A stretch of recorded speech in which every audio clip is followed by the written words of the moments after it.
Draft Dr. Phil and the smartest man. Keeping it 100. And so the Bears are sending their compensatory fourth-round pick to Jacksonville for Nick Foles. Keeping it 100.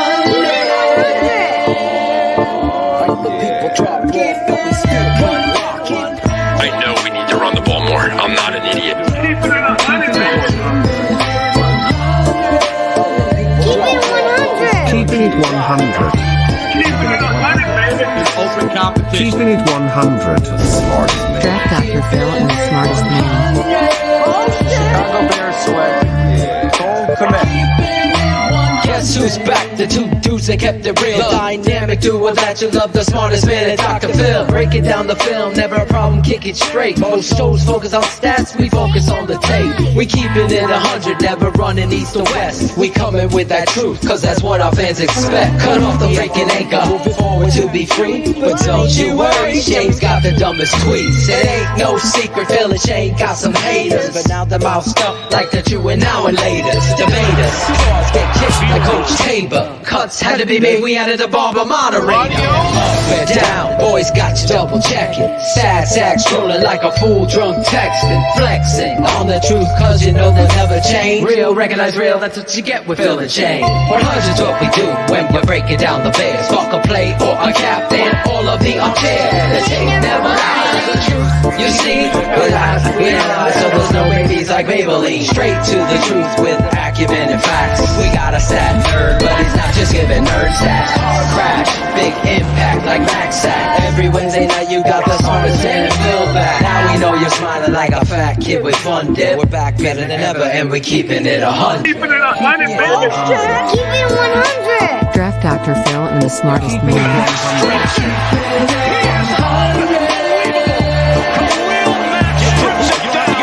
Keeping it 100. Draft Dr. Phil and the smartest man. Keeping it 100, baby. Keeping it 100.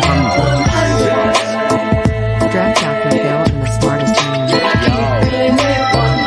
Keeping it 100, baby. Keep it 100. Keeping it 100.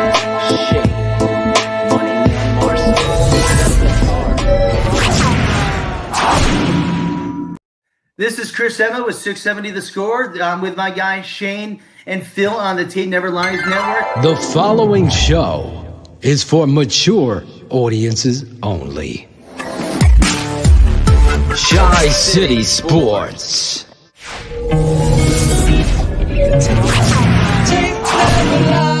Fast forward is not a fucking millennial thing. We used to have that with the fucking VCR, the VHS tape. I was like, wow, this is awesome. I could fast forward through the commercials after I taped it. And I gotta stand up for my boy. He called me a month ago and said the only thing they could do if they stay, this is prior to the fucking presser, and that's Shayne, the smartest man, is do everything in their power to get Deshaun Watson. That includes overpaying. That includes spending No way around everything. Yeah, boy. True story. I'm not making this shit up. We're on the air. Go back weeks ago when my boy says it. And then I'm sitting there and I'm like, you're 100% fucking right. It's the only fucking way they could save their ass. So I said, CYA. Do you remember? Can you tell all the other fucking blog boys? Cover your ass or CYA is activity, usually in a work-related or bureaucratic context, done by an individual to protect himself or herself from possible subsequent criticism. If Chris Emma was to put all his chips in the middle of the table, where do you think that the Bears' move is going to be? You know, it has to start with the Watson sweepstakes. What about Angelo? You have to at least try in earnest. For me, it comes down to you make as big of an offer as you can. You try to match up with what the Jets will be offering and what the Dolphins will be offering. And if you fall short, if you simply don't have the offer that matches them, fine, you move on to what's next. But I mean, look, you put those 3 first-round picks on the table, starting with the 20th overall pick this year. Put Khalil Mack on the table. That's the equalizer, what the Bears can offer that a team like the Jets or Dolphins can't offer.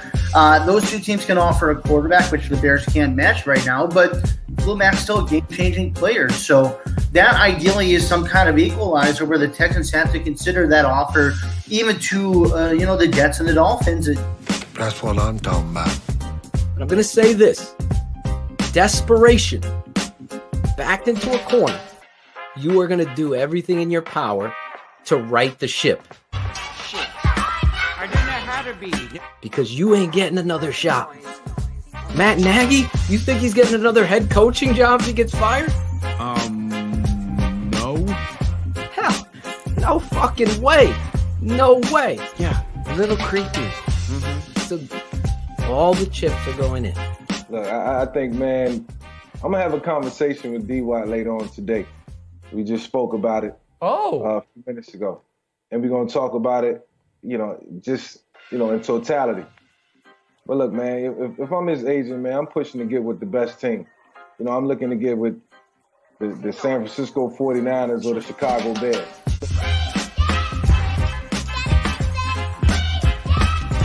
Need some defense, need some weapons. Those teams are short of a quarterback deep, and the deal can be made with D-Watt. That's what I'm talking about. It's just Claude's blocking dudes tonight, left and right. Dude, we got trolls coming in screaming Mets. There's someone I want you to meet. Who? I want you to meet the Mets. Meet the Mets. I don't know what the fuck that is.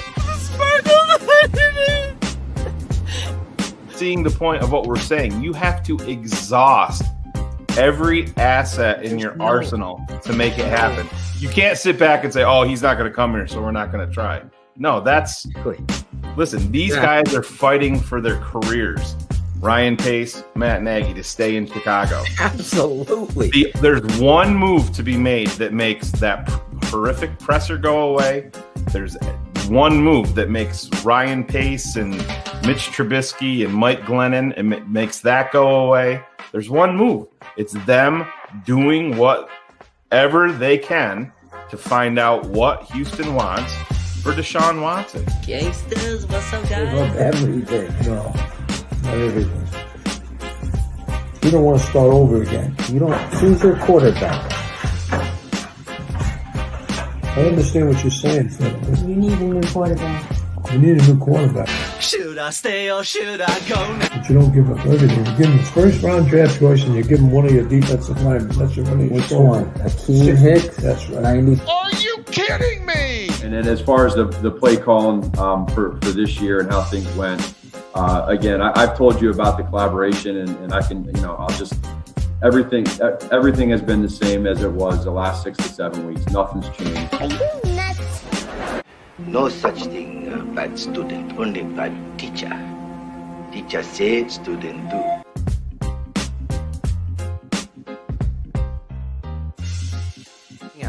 Everybody should know by now, Shayne, me and Cars have never agreed on a quarterback until this year. And it was Mac Jones months ago. Mac Jones right as he looks that way, throws that way. Corner, got it! Mechie, touchdown! I'm behind the defenders for another touchdown. What a throw. Touchdown, Alabama. We all agree how much we love this kid. I will tell you, I don't look at colleges and past performance of players to define my analysis of a player. I look at the player. That's how you do it. And a 3rd down and 8. Jones sets, gonna go deep, got a man, and got it! Complete! John Mechie! Touchdown! That's how you make good decisions and not fuck up and get Trubisky versus Watson. As we talked at the end of the season, and I stressed the importance of the quarterback position and the importance of getting that right, how critical that position is for our long-term success. Obviously excited to add a quarterback of this caliber. The only chance you get to add quarterbacks like this is when you're picking this high in the draft and taking advantage of it. As an organization, we had conviction on this quarterback and his special attributes, and we did what we had to do to get him. His potential to be a championship quarterback, and that's all we focused on would be in this move. We feel we had the perfect environment for his development. In regards to Mike Glennon is our starting quarterback.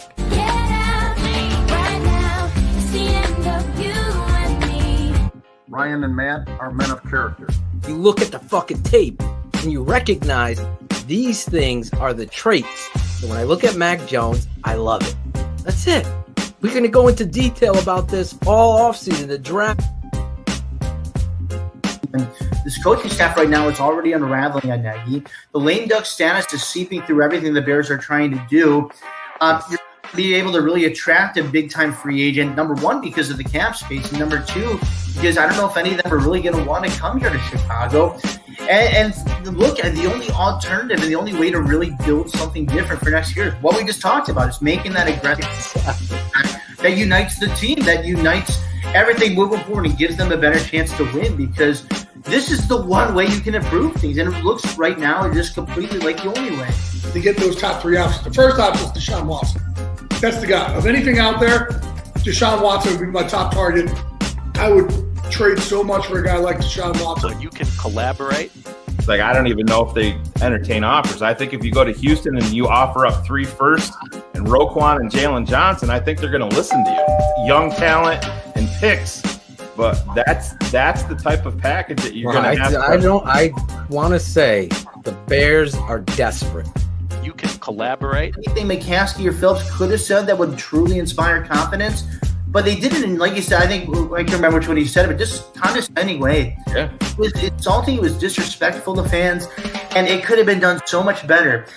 They could have come up with some actual reasons for why, and you could have at least bought in a little bit. I mean, you could have not the spin of a 6-game losing streak, but I just thought the messaging was all horrible. And really, after that, you weren't even thinking about Pace or Nagy. That was the funny thing, is that all the talk going was what's going to happen with Pace and Nagy. After that was done, everybody's focus was on McCaskey and Phillips, and Pace was kind of an afterthought. So.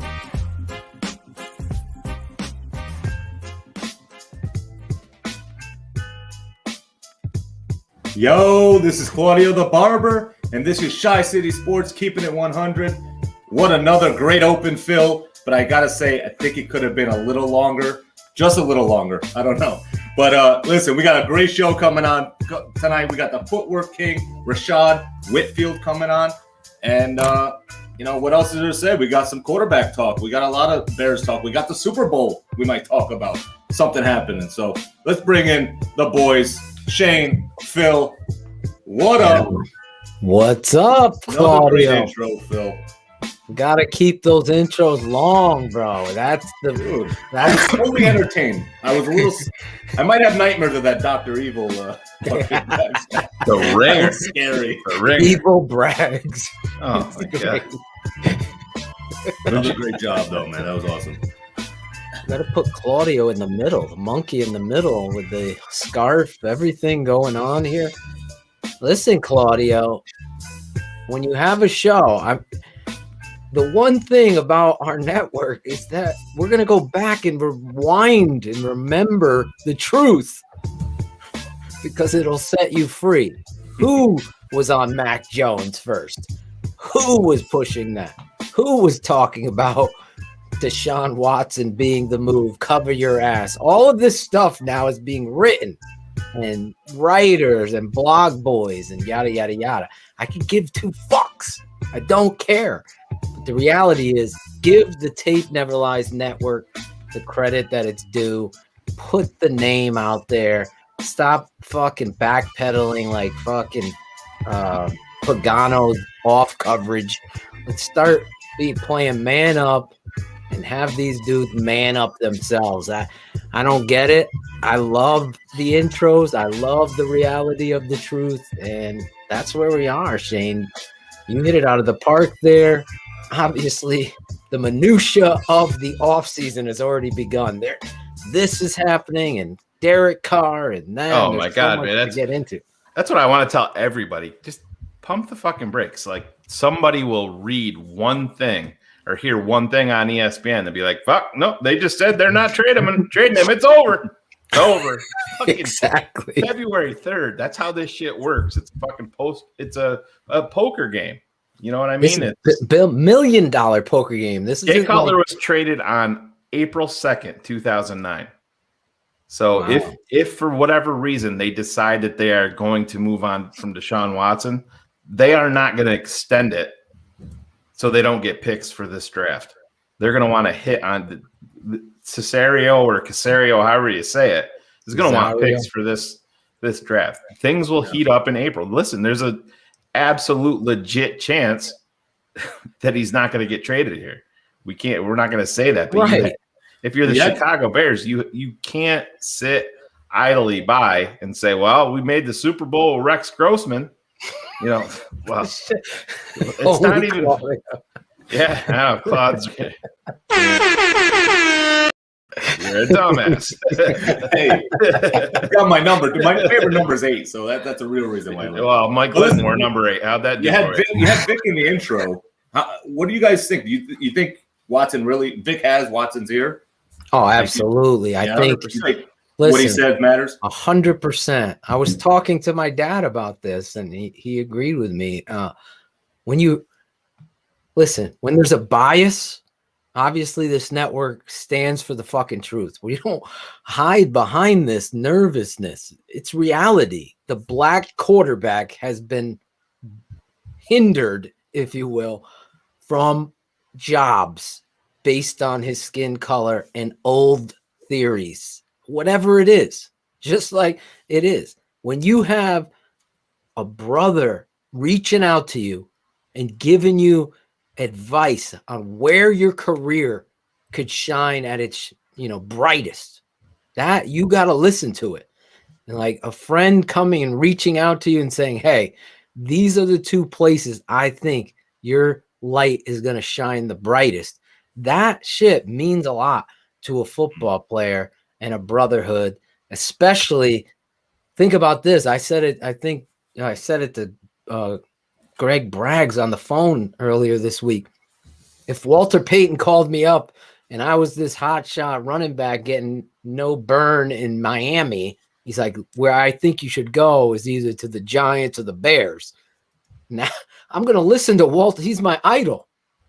Michael Vick is Deshaun Watson's idol. So there you go. I mean, does he have his ear?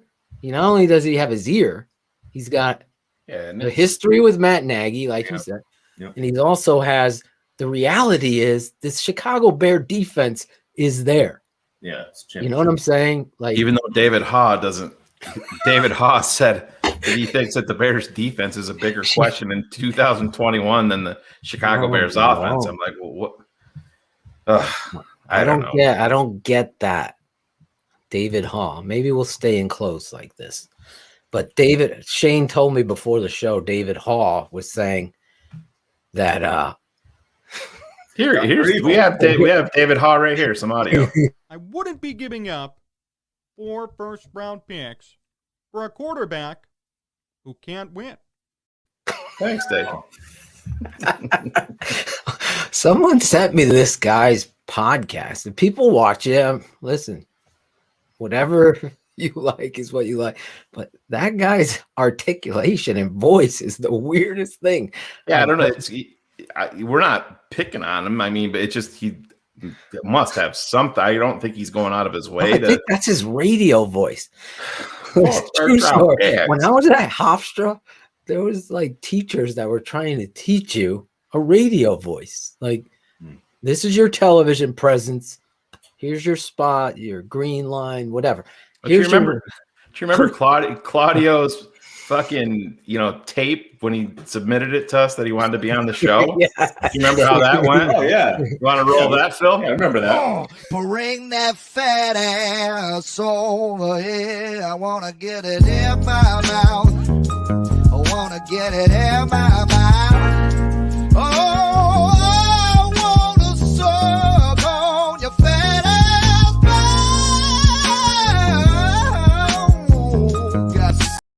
I got a tan. Yeah, I got a Claudio tan. got a great one. That sealed the deal right there, right? I mean, that sealed the deal. Yeah, I told him like we got to have this. What's it? I don't care We're what it coming up to costs, the Phil. top of the hour. You told Larison, but you got to get straight cash. He fucking gave us a mountain. I can't sing. Don't ask me to sing that though. I can't sing Mountain that. of Mist. One time. That's it. Oh my own.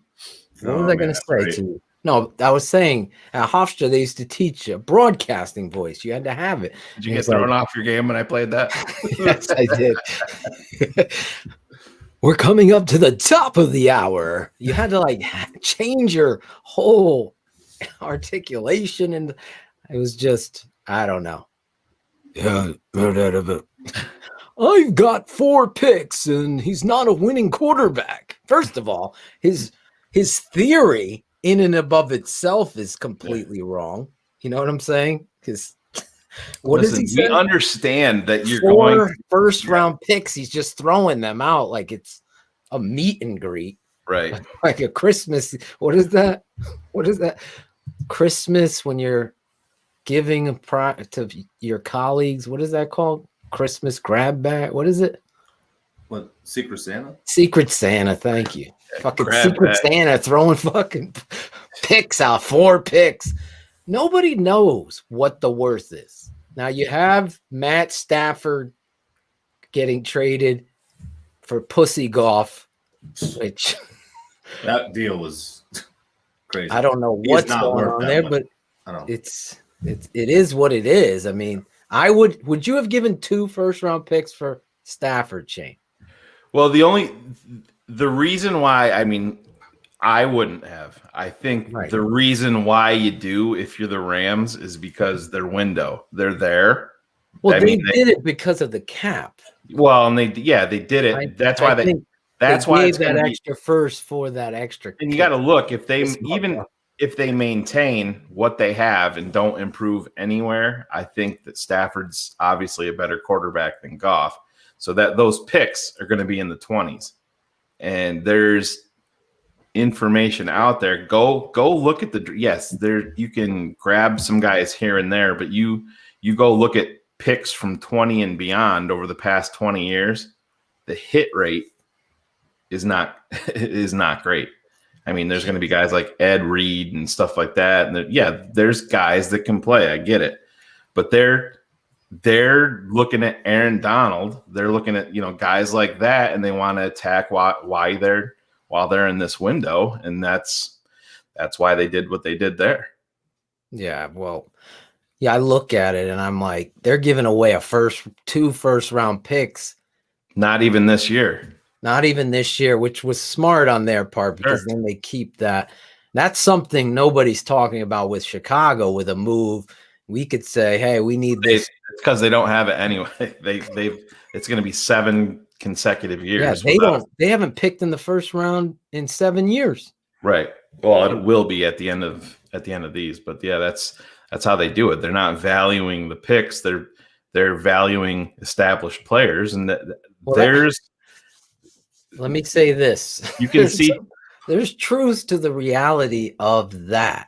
Yeah. And look at what Pace has done with the first round picks. Have they helped the Bears? Has Kevin White helped the Bears? I mean, you could make an argument that this is where Shayne and I have been in unison in regards to the Chicago Bears and covering their ass, getting this quarterback situation resolved. As you saw in the open, Ryan Pace talking about Mitch Trubisky. You can't take that shit back. Everybody could be recency bias and go out of their way and think this way and that way and the other way.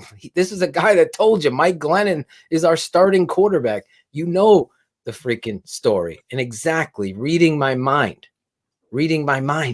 Number 1 priority right now. Yeah, is the quarterback. Number 1, number 2, number 3. I mean, you have to move heaven and earth now to establish a foundation of quarterback play that is consistent with winning. It's the one thing you have never done.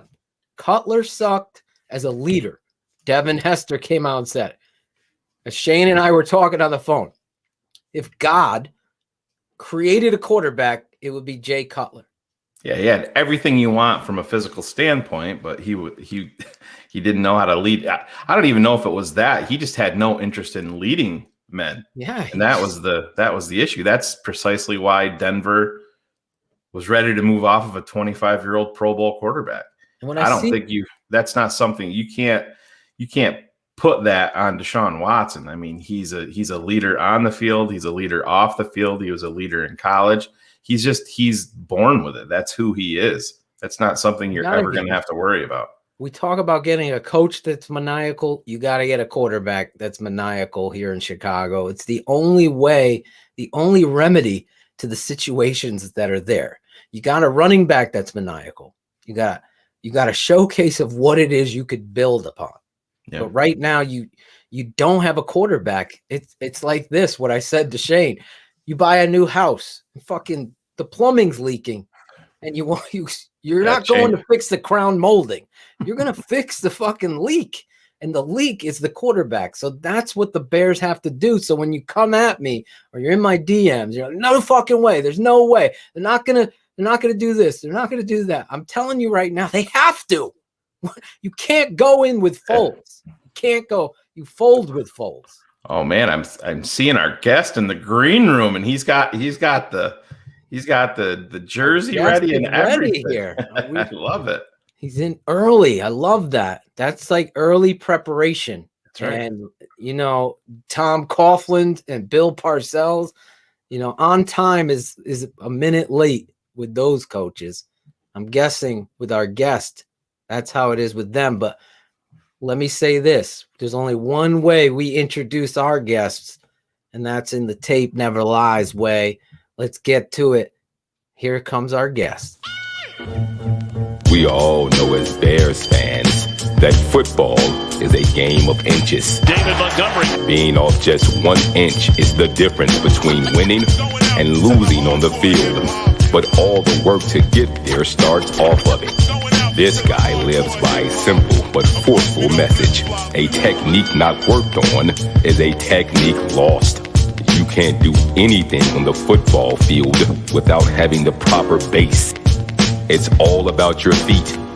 Just ask Ocho Cinco. In true TTNL way, we're going right to the top to bring you footwork royalty. Bears fans, get out your seats and give it up for the footwork king, Rischad Whitfield.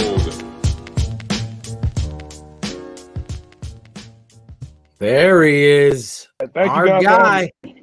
Yeah, how you doing? How are you? I'm doing pretty good, man. Just enjoying this off season right now. Before my boys get back here pretty soon, man. A lot of them going to be starting back early with me, so I'm trying to enjoy it before I get loaded up with work. I can only imagine, man. Yeah, we're loving that jersey, man. Oh, number 30. Oh yeah, David got. Oh man, I got this one, a blue one. My boys hooked me up. Yeah. Yeah. They take my care son, of me, man, so. My son just turned 7. I have twin boys. He wanted a David Montgomery jersey, so we got him. Uncle Chris Sandlin, I think he's in the chat. He ended up getting us David Montgomery's his idol. I told him before bed, I go, I'm going to be talking to the guy that helped David Montgomery. And let's start there, Rischad. You take this kid. Now, he was my number 1 running back coming out of Iowa State. Mm-hmm. I don't know your history with him, so stop me if I'm wrong. But were you with him prior to the draft? I was with him his sophomore year at Iowa State. So there you go. Yeah. So his running back coach is over at Northwestern, to be exact. Coach Lou Yanni. He's the assistant head coach at Northwestern. He linked me and David up together. David Montgomery and Alan Lazard, who's on the Packers. And me and David been working ever since. So we're talking about 3 years in college, and then ever since every offseason since he's been a pro, second year, he gets better and better and better. So he's always been my number 1 running back in the draft. I was so happy that everybody was kind of getting off the speed factor and start realizing that speed is second to agility when you play running back. Yep. And David showcased all that. You can see his balance after contact. You can see how elusive he is. I mean, his grit, he's relentless. I mean, he used to playing without an O-line. So I know the Bears O-line last year was struggling. It was a lot better this year, but he's able to create. And I mean, when Nagy kept taking him out this year, I was like, Nagy, keep him in, man. He needs to keep killing me. Like he needs the volume back. The more carries he gets, the better he gets. And once David gets hot, I'm gonna keep about break. Nagy takes him out. I'm like, dude, he don't know. Listen, it's frustrating, man. I'm frustrated. You're preaching to the choir here. You must have loved the Houston game when he takes the first one 80 yards and he only gets 10 more touches the rest of the game. 80 yards. Yeah. So one of my safeties on the other side, Lonnie Johnson, I was like, man, it's good watching my boys go at it, but I was like, where's Lonnie at? But Lonnie was on the other side. David was gone. Oh man. I saw that hole. I was like, oh yeah, he's out of there. Let me say this, you're preaching to the choir. I do the film study, I break down. David Montgomery, I've never, ever cried watching tape. And my father's an old school football coach. He's like, this line doesn't know their asses from their elbows, and this kid is a magician. He's a goddamn magician going in and finding. I compared it to New York City rush hour subway, trying to catch that subway. Absolutely. David's finding a freaking way in. You're late for the train. He's late for the train. He's unbelievable, and what you've done with him, it shouldn't go unnoticed. Forget the fucking 80 yard and the speed and all the bias. What he does in between is uncoachable. It's unbelievable, the balance. There's showcases that I've put up there, and all of these fans in the chat right now can attest of my film study promoting this young man to be treated as what he should be, and it's elite. That's my truth. It's not a bias. I'm not like that. I freaking crush these players. Trust me. David Montgomery, though, he does everything you want and more, as you talked about with your mini rant, because I'm going on one, with his effort after contact. He just refuses to go down. He just is unbelievable. The balance and stuff. Talk about when you get this young kid, a sophomore in college, and you bring him in there. Where did it start from? Did he have that kind of talent, or just the constant work that he's put in? Because the balance and the ability to, I mean, sometimes he's perpendicular to a hole. He's like a pinball. Exactly. Yeah. So the first thing I noticed about David Montgomery was his work ethic. I'm like, man, everybody clearing out, and this kid still wants to put in work at nighttime. So, okay, cool. We started working. But then I noticed that he was he had a little bit of he had a lot of the elusiveness. I saw that within him. But I'm like, you know what, David? Let me show you how this is gonna work at a pro level. I go in NFL, David. Once you get the football, that look right there, gonna be totally different by the time you get the ball. All right. So now I gotta teach you. Let me show you how to get there. All right. But if that thing closes up, how to get here. If it closes up, how to turn your body and get there. So I'll put him in situations that he's going to see, because NFL is like that. Everything is so precise. It's such a precision league that, David, every step got to be moving forward. Every step got to be quick. You got to be able to turn your shoulder pad. You got to be able to get through a lineman you got to be able to turn your shoulder pad skinny while moving your feet, jump cut, back juke, skip cut, all that kind of stuff. And I put David in situations where, like, his reaction time is so quick. Y'all see me do things with, like, trash cans and stuff like that. The trash cans simulate bodies, but they move. So when David's doing something, I might throw a trash can this way. He automatically knows this way to cut. And I'm throwing them at the angles that a defender would come at him. But I do it in really, really, really tight spaces, So the fact that when he goes and plays in a game, they become second nature to him. And it's unreal how this dude, I'm telling you, y'all, I trained Le'Veon Bell, I trained Jared McKinnon. I got a lot of running backs I train. David, I'm like, dude, you must got eyes behind your head, bro. How did you know that bag was coming? When I threw a trash can here, kicked the bag there, and then I hit another trash can behind me, and David still pop, pop, pop, took the house at my field. I'm like, this dude here is unreal. But he's a dual threat running back. What I say, you can line him up a receiver. He's too quick for linebackers. and way too strong for safeties. His yards after contact is unreal. He's always going to keep it moving. After one defender on him, two defenders on him. And one thing that is about David, he always falls forward. Every time he gets tackled, he's going to fall forward. And that's one thing I tell my guys: always fall forward. And I also tell them guys, like, look, when we're getting tackled, roll with the tackle. Because I've been training Le'Veon Bell for 5 years, and Le'Veon, when he's Pittsburgh, when Vontae Burfict's tackled Le'Veon Bell on a gator roll, Le'Veon was trying to roll with them, but Vontae pulled back the other way. Yeah. You know what I mean? So it's just stuff. Vontae did dirty player. He's a dirty ass player anyway. So, but I tell David like that just so he can stay healthy, because he is. If they can ride, the Bears can ride David's back. He used to taking a bulk of carries. If they can ride him, they can win so many games. I know if David would have got a little bit more touches, a little bit more carries. Yep. But it was like they didn't know what to do with him. They didn't know what to do with. Can't find his identity.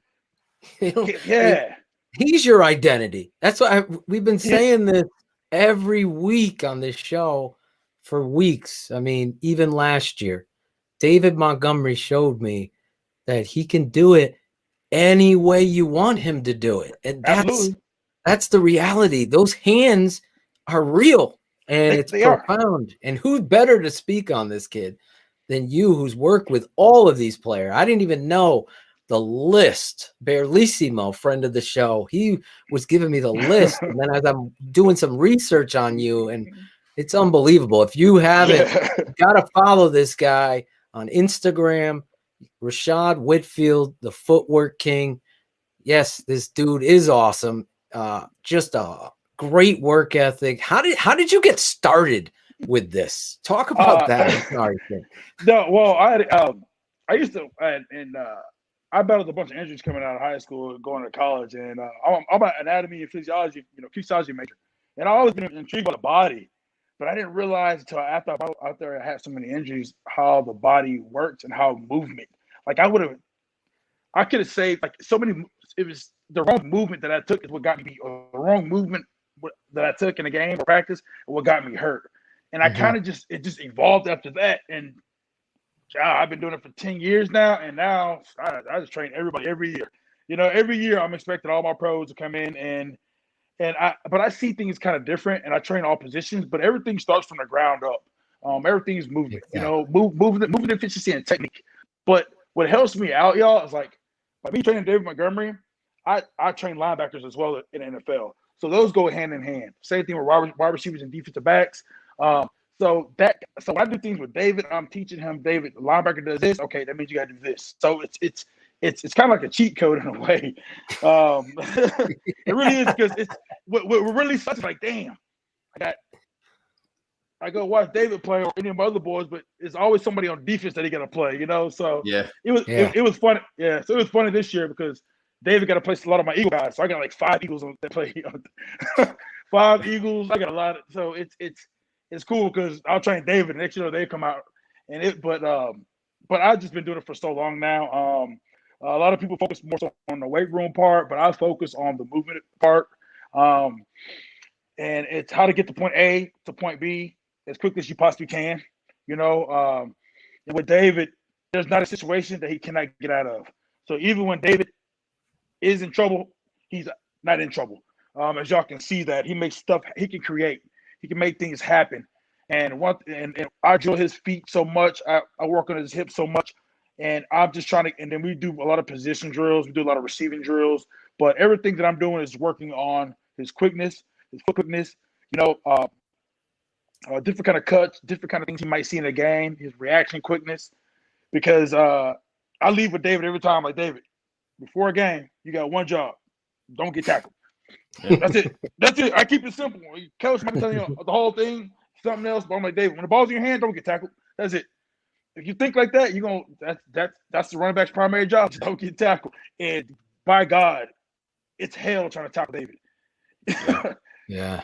Rischad, but they're trying to talk a little bit. Phil and I have been doing this a long time, and like I said, we're Chicago Bears focused, but we appreciate all of the talent at every level. And somebody that I always think about when I look at David Montgomery, and it's two different positions, but I always looked at a guy like Chad Johnson, who wasn't a guy that was going to beat you deep because of his deep speed.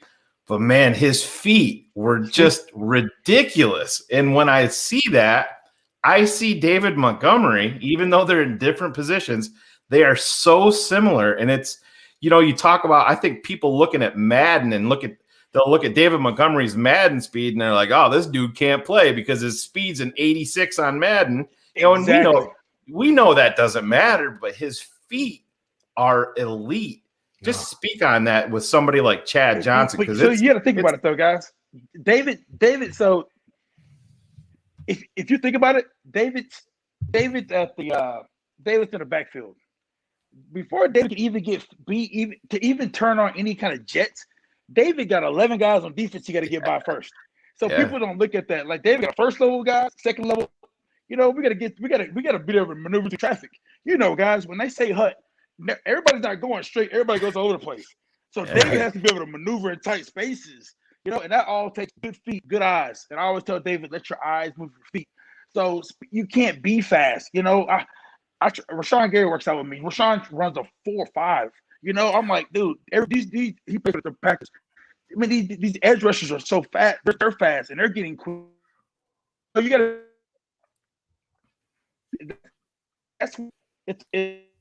say somebody, our receiver be the DB or vice versa. Somebody's moving better than the other. A receiver job is to move a defensive back off this spot, get separation, get open. Same thing with a running back. All right, you get 1-on-1 in space with a linebacker, you got to make that guy miss. It's all about feet. You don't see guys running anybody over nowadays, besides Derrick Henry.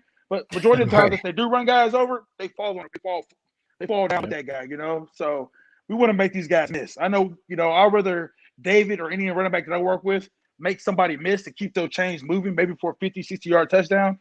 They try to run somebody over and don't get a first down or whatnot. So he got elite feet, very quick-footed, just like a ballet dancer.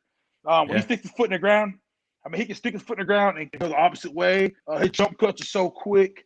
But that's a lot of stuff that we work on and we rep out in the offseason. And that's why, if he got a zone read or off tackle play, if something's not there, David can make something happen to get to where he needs to be at like that. So when you have a guy like David Montgomery, how do you compare him with other backs and other people? And keep it 100. That's the name of the show. I know he's your client. You have 100. You're mentioning him. Boom, boom, boom. CeeDee Lamb is one of your clients. You have Rashawn Gary. You got receivers galore. You have a list that goes on and on of players. But when I watch David, I'm not kidding. If anything I've done on this network, I've shown that Matt Nagy is clueless when it comes to personnel usage and feel. As a head coach, you got to have feel. When David Montgomery is running the football like he is, you got to understand that's your identity. He's the piece.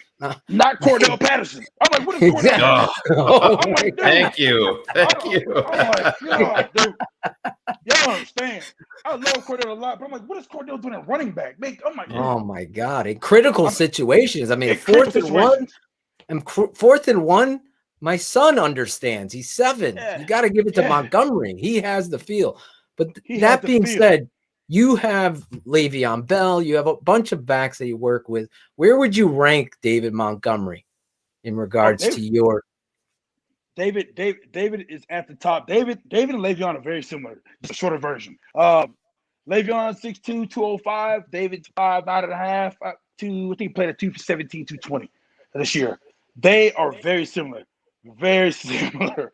But David looks up to Le'Veon, But I would Le'Veon and David, they got to go 1 and 2. Le'Veon got more experience. I got to give him 1, David at 2. But Le'Veon's doing the same thing David's doing at 6'2". It's impressive to see. Very impressive to see. But, they all work out together. They don't work out together, but they all got the same goal, Be better, be quicker, be more agile, better reaction time, quicker feet, more elusive, twitchier. but David's at the top. You know, for somebody that big to be able to bend that like that, to be that quick, that twitchy, is uncommon. A lot of those big guys are really stiff. They move like robots. David doesn't. David doesn't at all. He bends very well. I know y'all probably watch him make these cuts. Y'all probably like, golly, his ACL is gonna, you know. But we work on movements out here that kind of like almost like it strengthens that, you know. But we do everything in progression series. We work and then he applies all that.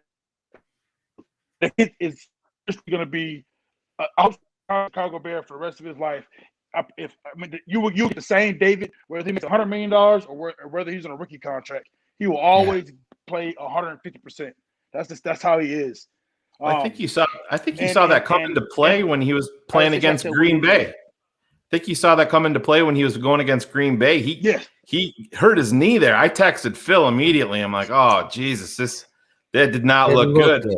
Next series, there he is, right, and I'm like, that's a testament to your work. Yeah, it's great. Running over the linebacker.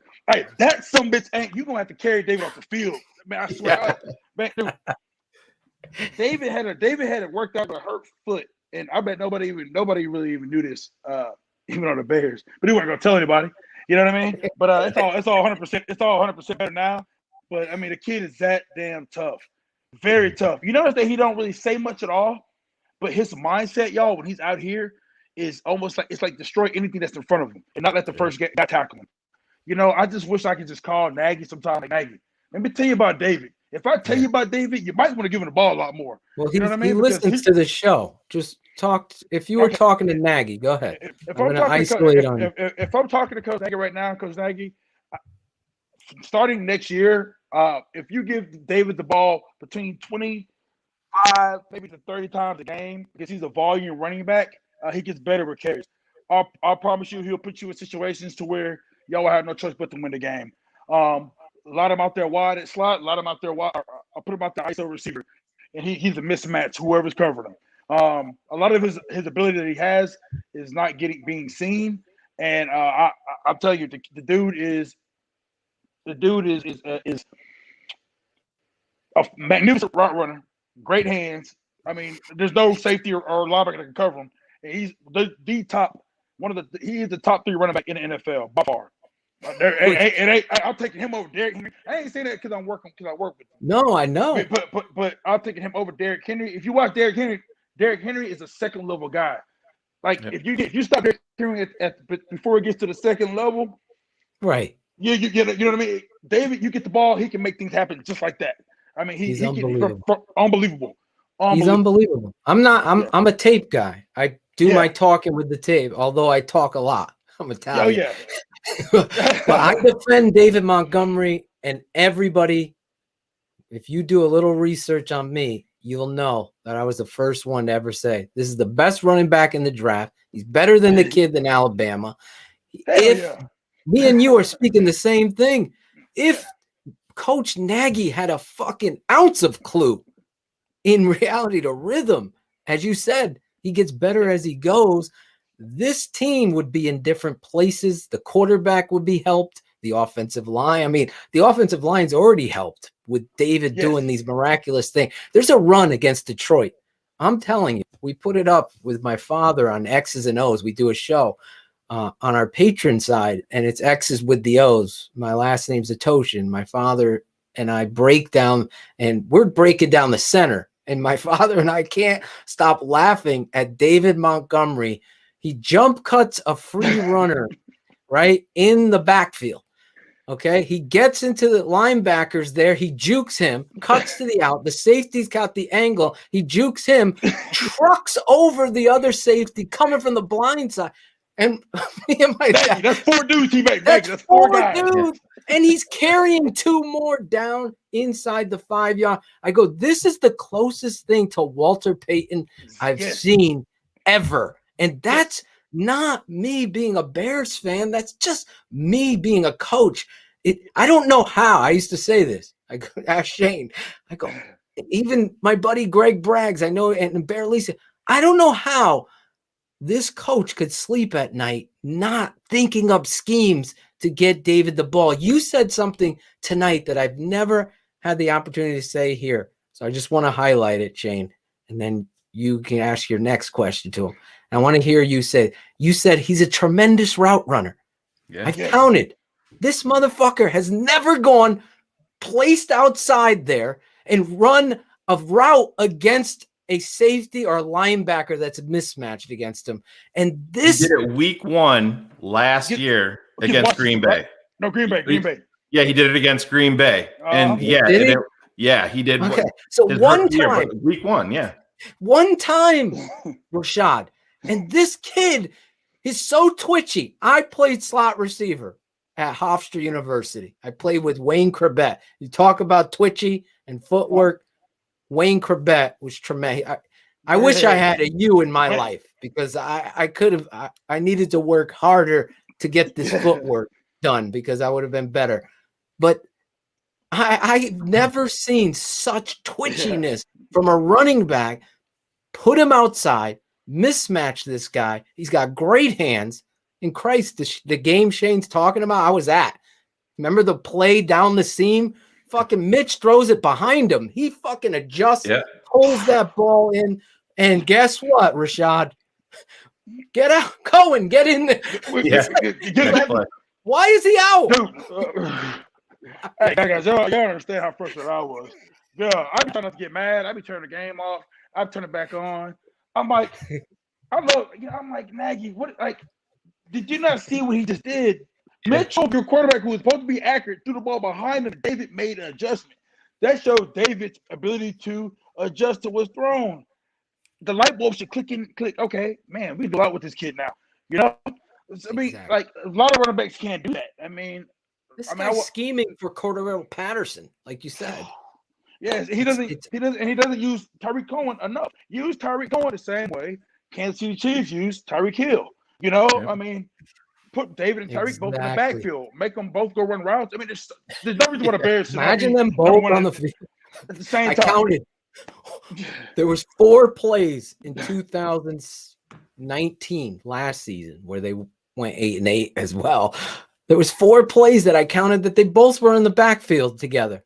4. That's coaching negligence. Yeah. I get so fired up. David Montgomery is tremendous, no matter what college he went to. He could have went to DeVry with Ariel, but instead he's at Iowa State and played his ass off.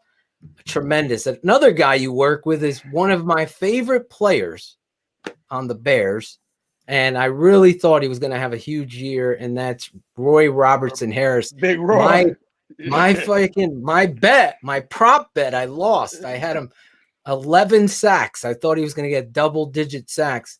Talk a little bit about him, and is he somebody you think the Bears should – I saw his wife, I believe, saying goodbye to Chicago, but you never know in this league. Talk about Roy Robertson Harris. Yeah, Roy. It's a big. I trained Roy and Daniil Hunter. I trained them every year for like the last 3 years. I trained them guys together. So you know those guys are big 6'5", 6'6" guys. So I do a lot of short. I work a lot of short area. Oh, it's funny working with them dudes. So I work with them guys in short area, and I work on bending with them. So Roy, I don't know how the Bears. They had him more so playing a lot of DT sometimes. It seemed like, man, I wish Roy would have played left. I'm like, man, put him out there in the edge, dude. God, I mean, Rischad, it's like we gave you a script from all of our shows for the past couple of years. Do you want to come work with us on the network? We'll give you a show every week.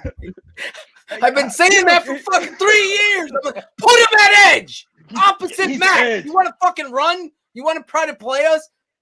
Roy Robb, Khalil Mack. There you go. Akeem, there you go. Eddie Goldman. Who the fuck? Instead, we had Leonard Floyd getting blown out.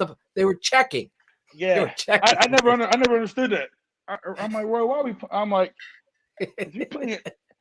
He's like, dude, I gotta be able to work in it. You know, and he's been trying to. You know, he was trying to. Man, had a little injury. So glad you said that. But he's good. But he's man, he's a hard worker, man. It's good work with him and Daniil. But you watch him and Daniil work together, you would think like he's moving like a 15 a sack defensive end every year. Let's move. Can we put him at the end? Get him off the D tackle. This ain't him. Bears, I don't know what was going on over there, man. But he was out of position. Dude, I've been saying this for years. Fix. but it's like an easy fix for the Bears to like, guys, if y'all fix some of these puzzle pieces, y'all could be number one in the division. It's just a few things that needed to be We done. need a quarterback. You got any quarterbacks? Yeah.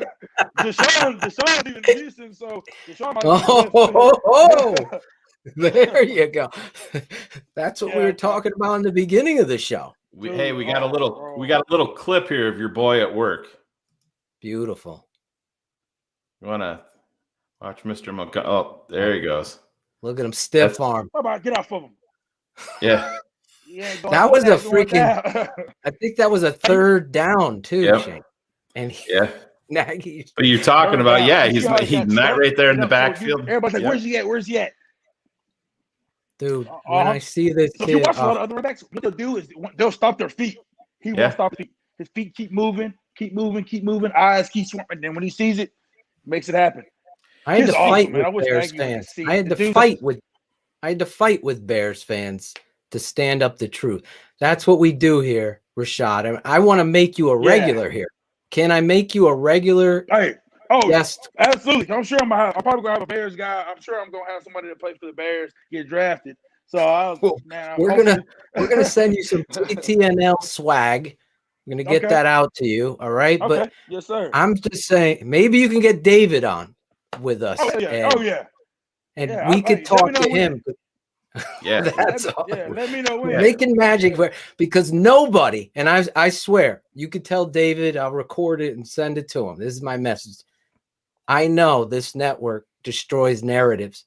Fans were talking to me, and I had to fight every one of them. These guys in the chat, you could speak up now and keep it 100. Nobody said David Montgomery is the real deal. But this network, I saw all these fucking media people disrespecting him. Yeah. He just runs right into the pile. Remember? Yeah. He can't see. I go, he's fucking got nowhere to go. They're not blocking him. He's making people miss on every down. And we kept it 100. And look what he did this year. O-line, I give the credit to the O-line this year. They did it last year. Our first with them. This year they did good. Yeah, they didn't. Rischad, speak real quick about, David. I heard him talk a little bit about, he's like, my rookie year, I didn't, like, he was talking about his diet. He goes, sometimes at night when I got hungry or in the morning I got hungry, I'd go to Krispy Kreme. It was no big deal. I'd get some donuts and we're all good. Well, then he said he started to cut that out and to take his diet and what he was putting into his body a little more serious. And, you talk about speed. I look last year, his rookie year, I always go back to the Chargers game when he broke through and he got caught. If he didn't get caught, the Bears were going to win that game. Yeah. He got caught from behind.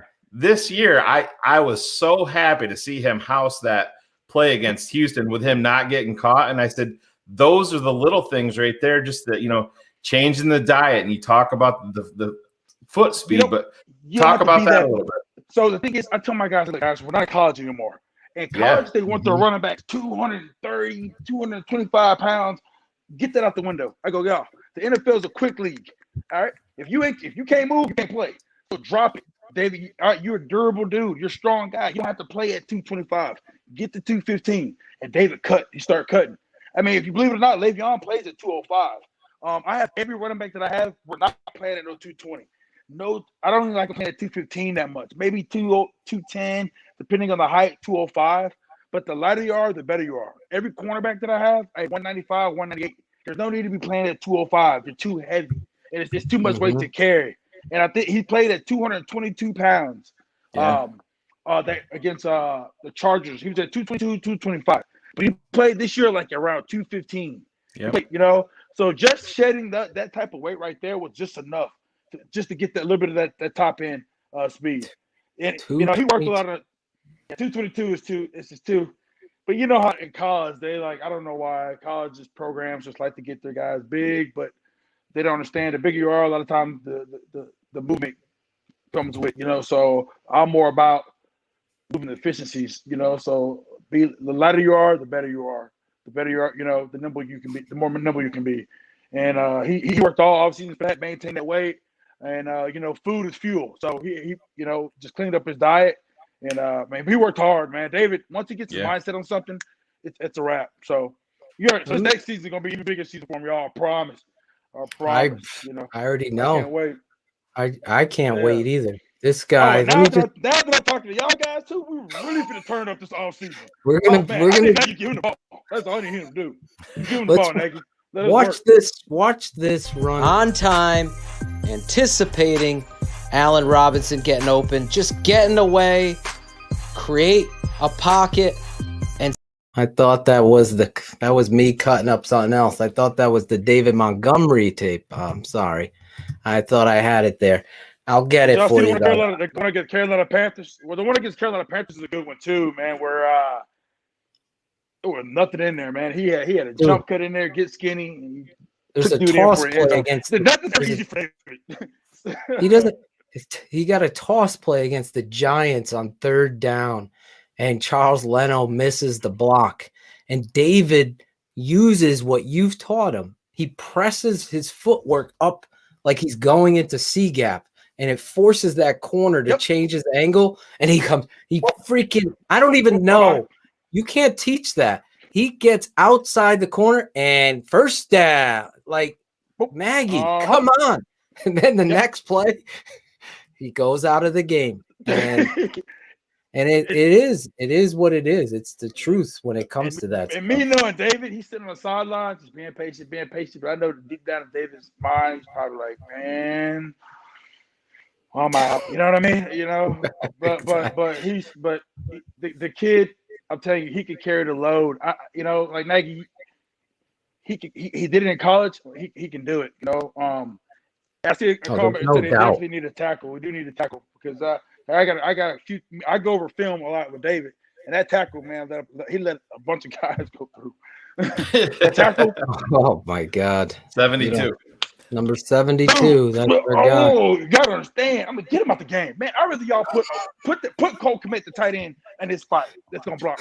The tackle just if you ain't gonna block, don't play. God, man, I can't do it. They wouldn't play Kmet either. That was the problem. They wouldn't play him.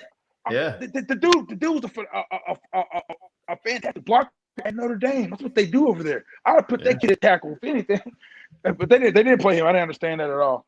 Let me ask you this. When you get a kid that comes in there, have you ever had a kid that's, he's got some work to do on his footwork? Maybe his 40 time isn't his quickness isn't there. Have you ever been able, through your passion, through your drill work, improve somebody's foot quickness and balance and agility so much so that you see this kind of growth that you see with David Montgomery?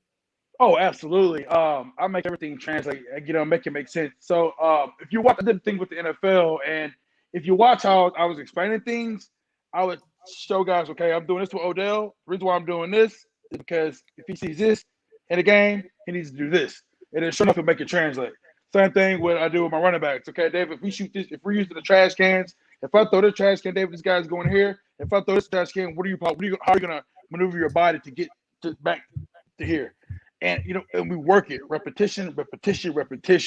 So, I make sure that every movement that we work on will specifically translate to the field. And it's crazy because I can match so much training tape with their game tape where they got it, where at one point they're doing exactly what we worked on. It's awesome to see, from releases, from break points, from being elusive through traffic, from my DBs. I got so many DBs, man. God, I work all sorts of techniques with them guys too. But it's awesome to see it, But what helps me out is the fact I train so many different positions. Right. So I know what you're doing. I'm doing offense. I know what to do.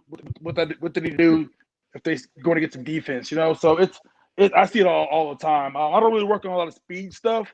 I think football is a quick game instead of a speed game.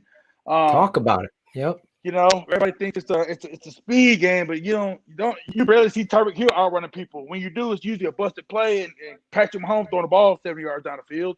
So because he behind beat him in the beginning. Yeah. And same thing with Mecole Hardman. Mecole Hardman blazing speed, but he still got, I work with him on releases, so you still got to get past that defender that's in front of you. There's no free releases in the NFL. That DB is not gonna let you just go by. So you got to move that dude off the spot with your feet and then beat him with your hands. And David knows you got to make guys miss with his, quick twitch. It's not a weight room game nowadays. It's all about movement, efficiency, and technique, and that's why I preach so much about it, and that's why so many pros come and work with me in the off season because there's not a movement that I cannot teach these guys. And I also show them what we're doing, how we're doing it, how to benefit. And David, right? Yeah, so. But I'll watch film all season, and then David, I saw against this game right here. Let's do this, and then we'll put it together, and then we'll wrap it out. So, but I'm excited to see what he's going to be bringing next year. I know he's happy to be a Bear. Did we lose him for a second here? Hey, froze there. Froze. Shit.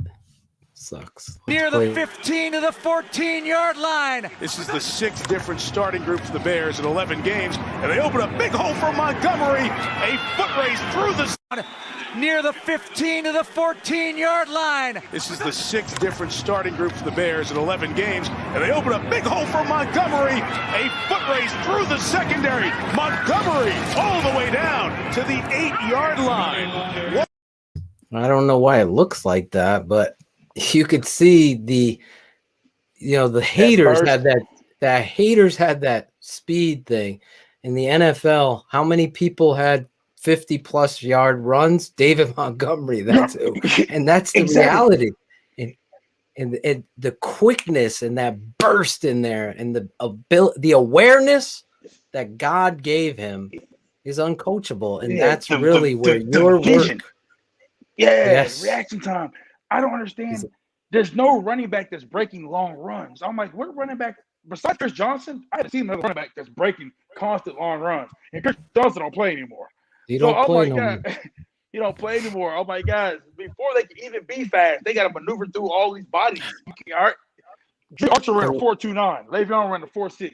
Drew Archer's not NFL. Le'Veon's still in NFL. So it's not this ain't track. That's what I tell these guys. Right. So you gotta have We got a couple hundred people in the chat room that are itching to ask you a couple of questions, if you wouldn't mind. Sir. So I'm gonna bring in our little audio, the barber. What up, Rischad? What's up, man? What up, man? Good. So, it's not really the chat; it's more my questions. But I gotta ask you about my man crush. I don't know if you work with him, Darnell Mooney. Talk about him and what you see in this kid. Hey, he's. I don't work with him. I watched him. He's at Tulane. Yeah. And Darnell Mooney, he reminds me of Miko Hardman. I try Miko Hardman for the Chiefs. Yep. Mm-hmm. He doesn't get enough targets, in my opinion. He needs to get more targets. Yeah. I don't think everything, him and Anthony Miller, but I don't think everything needs to be going downfield with him. If you get the kid the ball in his hands, I don't know if Nagy understands what the kid can do with the ball in his hands. Throw that kid a screen and watch him work. Everything he does downfield. But nobody ever know because it's always a downfield.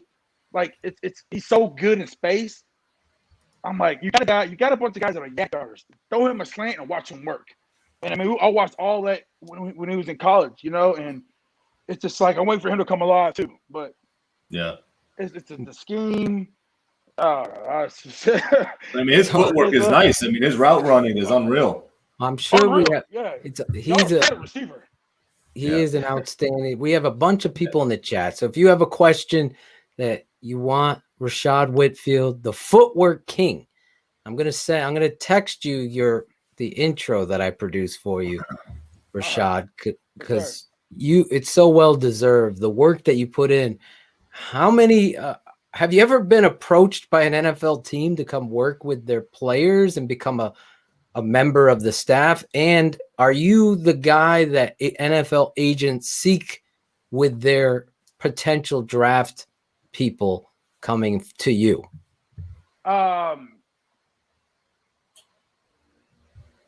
Dude, agents hit me up all the time. But I'm thinking like, geez, they blow me up. But if you think about it though, like guys like CeeDee Lamb, Corey Davis, Caleb Von Tyson, I've been training those guys since high school. They're from Houston. So Ed Oliver, I've been training him since high school. So Big Ed. God, it's crazy, man. Tyree Cleveland since high school. All my dudes I've been training since high school, they're all playing, But I NFL teams, no, but other NFL coaches reach out to me. I teach them kind of the type of I break down the movements that I'm working on, or I'll video it and I'll send it to them. That way they can use it during individual drills. Nice. Yeah. That's I gotta don't be. give them all my sauce, but I give them a little something. We need a footwork coach on staff, right? In the NFL, Yep. Shouldn't every It team should. have one? But you know what? A lot of the players, a lot of the main players do. You know, like Roy, and I mean, quarterbacks. You know, everything quarterbacks they got that footwork. I mean, all the moving in the pocket. You know, but a lot of them really do. You know, everything has to do with movement. You know, everything's not straight. So a lot of them do. But, you know, it's nothing that the coaches kind of push on the athletes. Athletes seek on their own, but majority of them do though. So I got which clients do you have any kids that are in the draft this year already lined up? I know you just said. I know COVID's obviously plays a part in it, so it becomes a difficult task for you. But do you have some guys that are in the draft that we should be watching? Yeah, I have Trey Sermon. I've been training Trey Sermon for Alabama. How's that shoulder? How's that shoulder doing? Boy, Alabama got lucky. I swear to God, they got lucky. Hey, I'm a Bama guy, and I was not lucky that he got hurt. hey, I knew he was grabbing around. I'm like, what? He's doing this? My God. So it was an SC joint, but he's fine now. So it's not the SC joint out. That I'll tell you, Bama, they got lucky on that. We put one all over their asses. Without him, Ohio State became one-dimensional, and he was the hot hand too after playing the week before against Clemson. Yeah, he was in Northwestern. I got Jalen Darden from North Texas. He's a sleeper receiver. That kid, Barlissimo sent me some film on this kid. Hey, Jalen Darden, #1 receiver in that damn draft. I don't care. They'll find out. They'll find out. The dude is so dynamic. You can't lay a finger on that dude. I'll tell you at the line of scrimmage. Running, guard. I'll tell you, he is unreal. Dude makes raindrops miss. Was that your quote? You know, he's one of those guys where one of those kids is going to end up slipping because of his size. Because of his size, but he's a mixture of Cole Beasley quickness with Miko Hardeman's speed. Yeah. You know what I mean? So that's deadly. We're going to be doing some film work on him. We'll have to have you back on when we do that with our guy, your buddy here, who I got to shout out, Barlissimo. You have been just a tremendous guest. The chat room is a fire right now.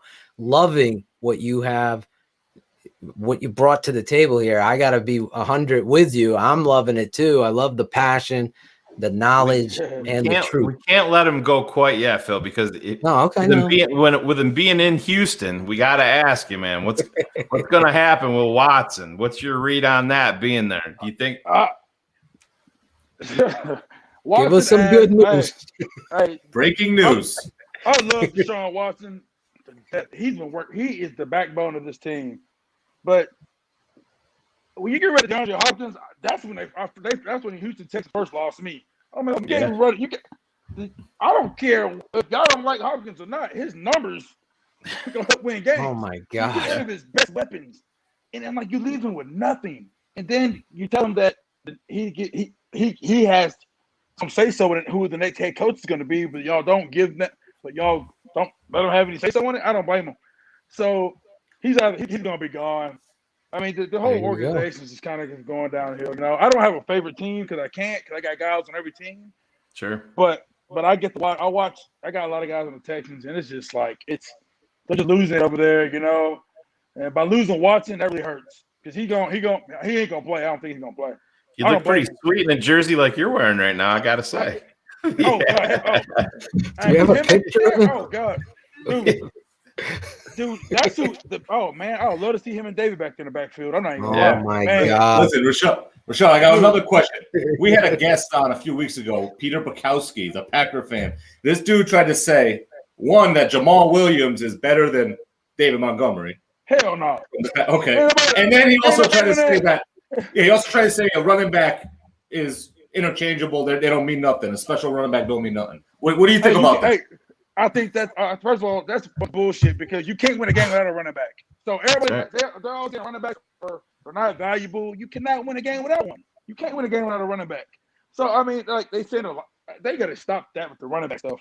I have not seen one team win a game without a running back. All right, Leonard Fournette's helping Tom Brady carry the Bucs. You can't win without one. Exactly. So they interchangeable. No, because when they do take David Montgomery out, they put in Cordell Patterson. Cordell don't do a damn thing. So it ain't interchangeable.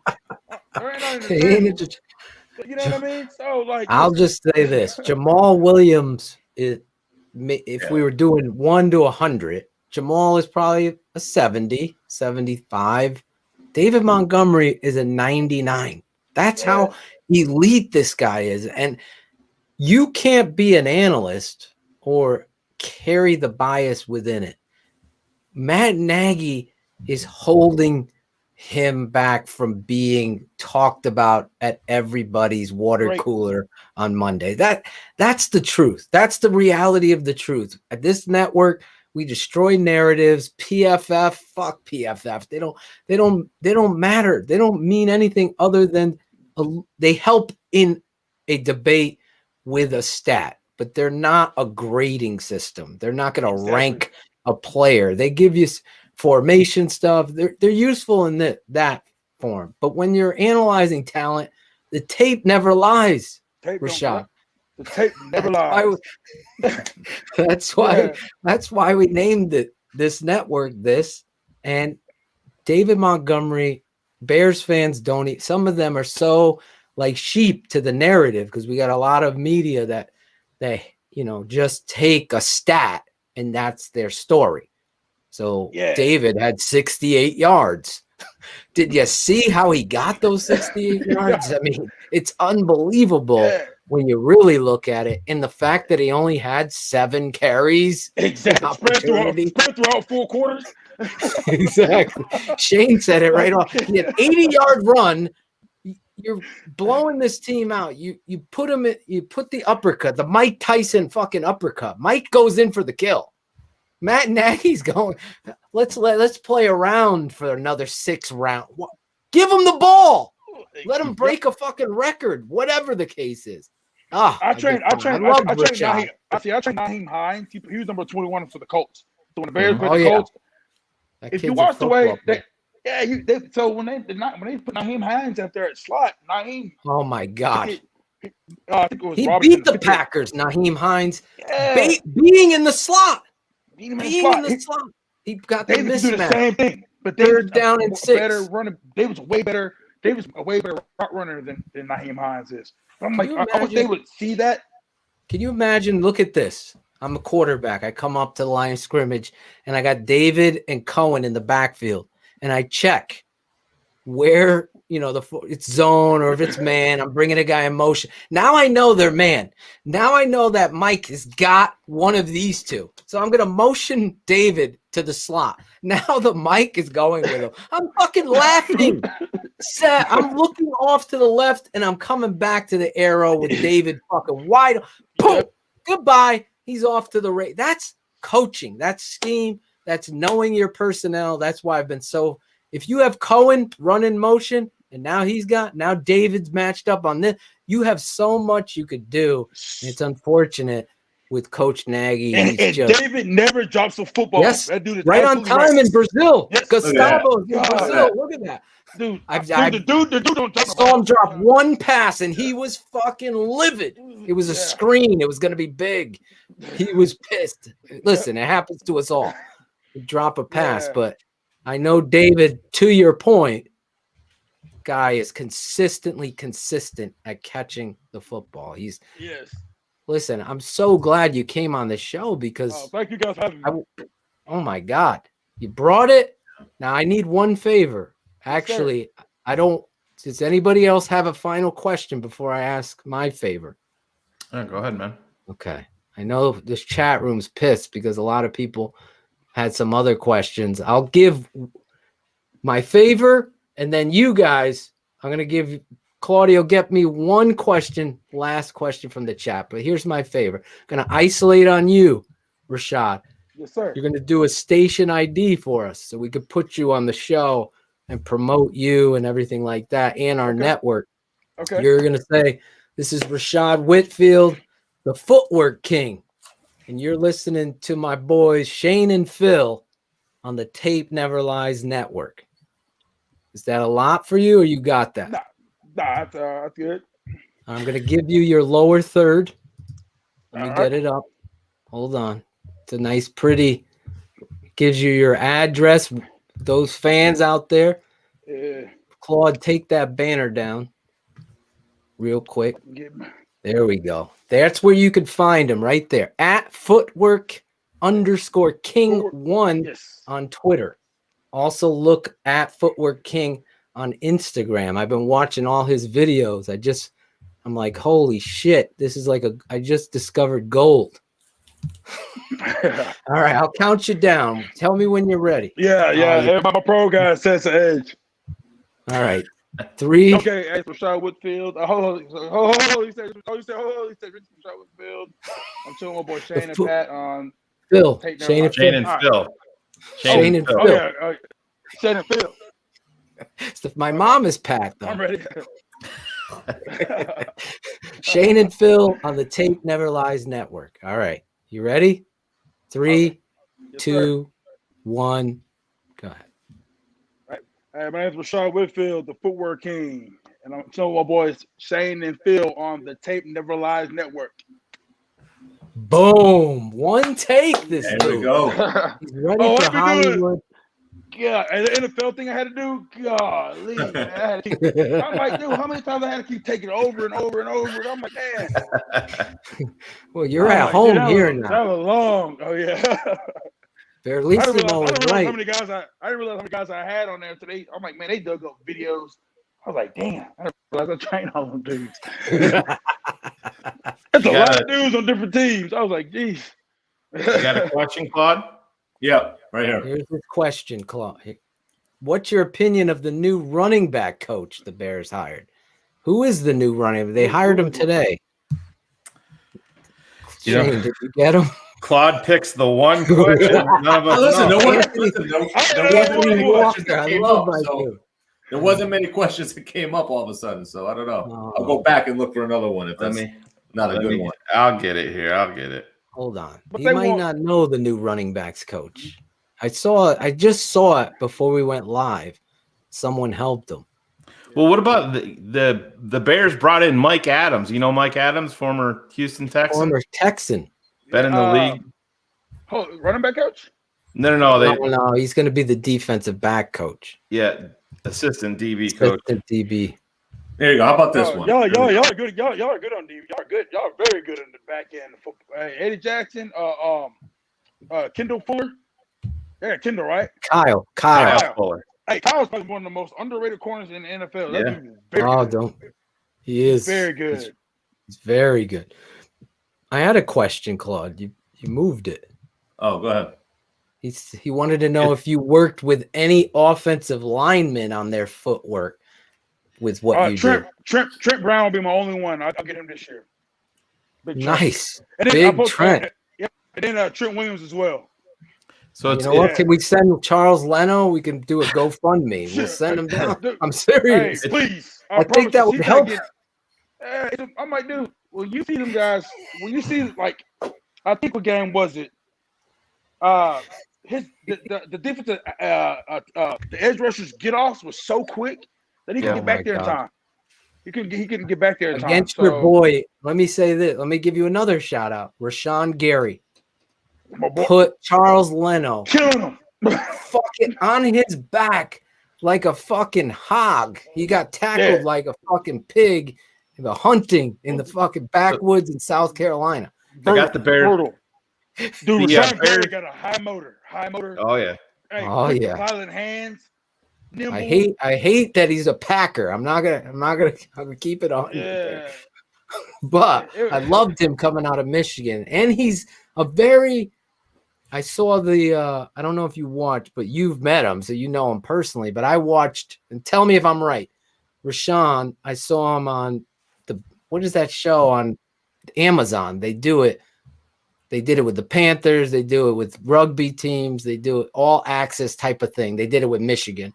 And Rashawn Gary and his mom was on it. And Rashawn was such a articulate academic thinker, like a Yes. reader.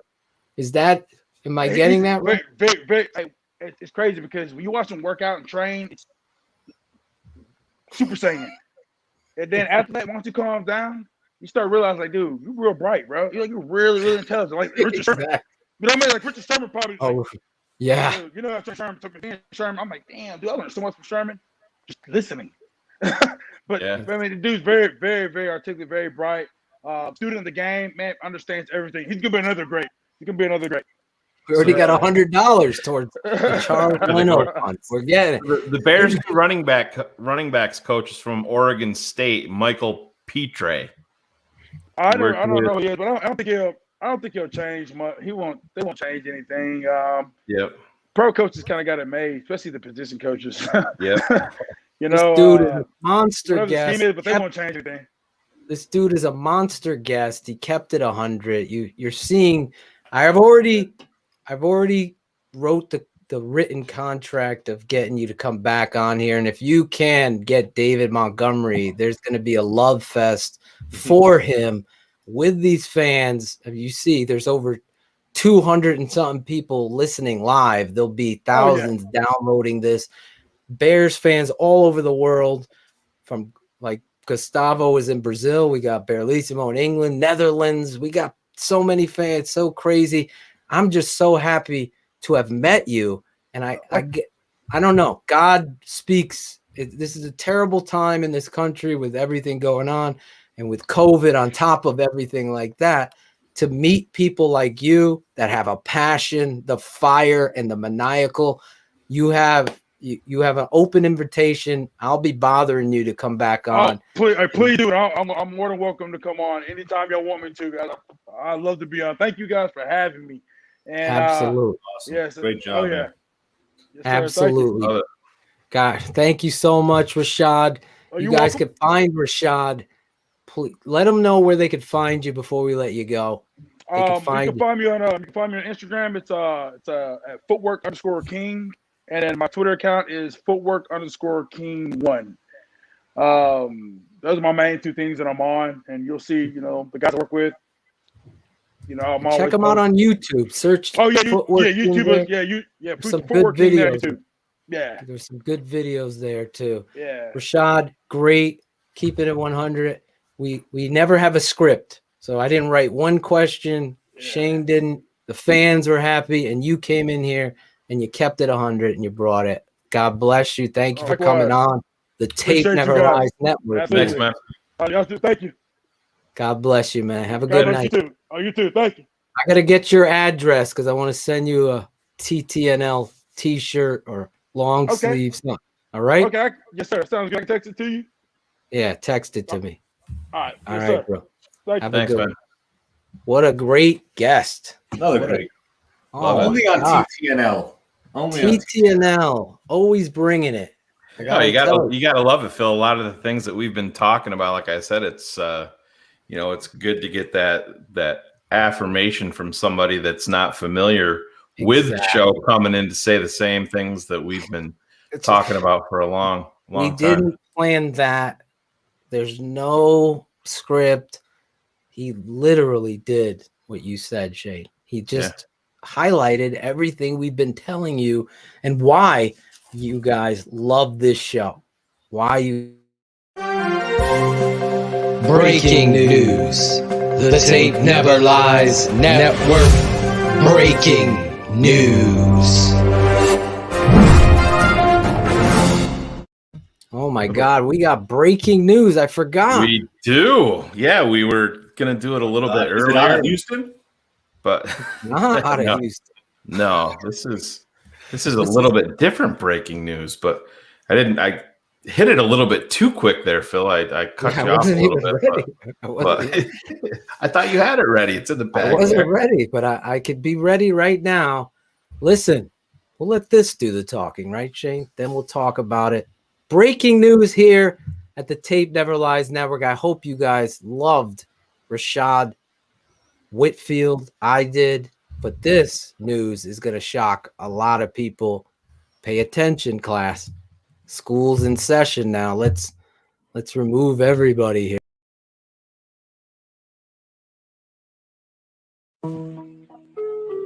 Bears fans, you may know this guy from his many on-air calls with David Kaplan over the years. You may also know him as the guy that shacked up with Glenn Braggs on one blissful night in London. Do this shit. You'll see him doing work on Twitter all during the season. But when the NFL draft season is on the horizon, this guy kicks it in overdrive. He eats, sleeps, and breathes mock drafts. He pumps out an astronomical 17 mocks per day on average. TTNL fans, Bears fans, NFL draft fans, pour yourself some tea and grab a crumpet, because we're adding this guy to our NFL draft coverage. Give it up for George from England, Tape never lies, a.k.a. Mr. Mock Draft, a.k.a. Mr. I Got Blocked by Cars on Twitter, a.k.a. Glenn Braggs across the pond side. Horniest man in the room. a.k.a. Mr. Not Cole Komet, a.k.a. the leader of the Corvette Vic Fan Club. Ladies and gentlemen, give it up for George Bailey, Tape never lies, brother. also known as Barlissimo.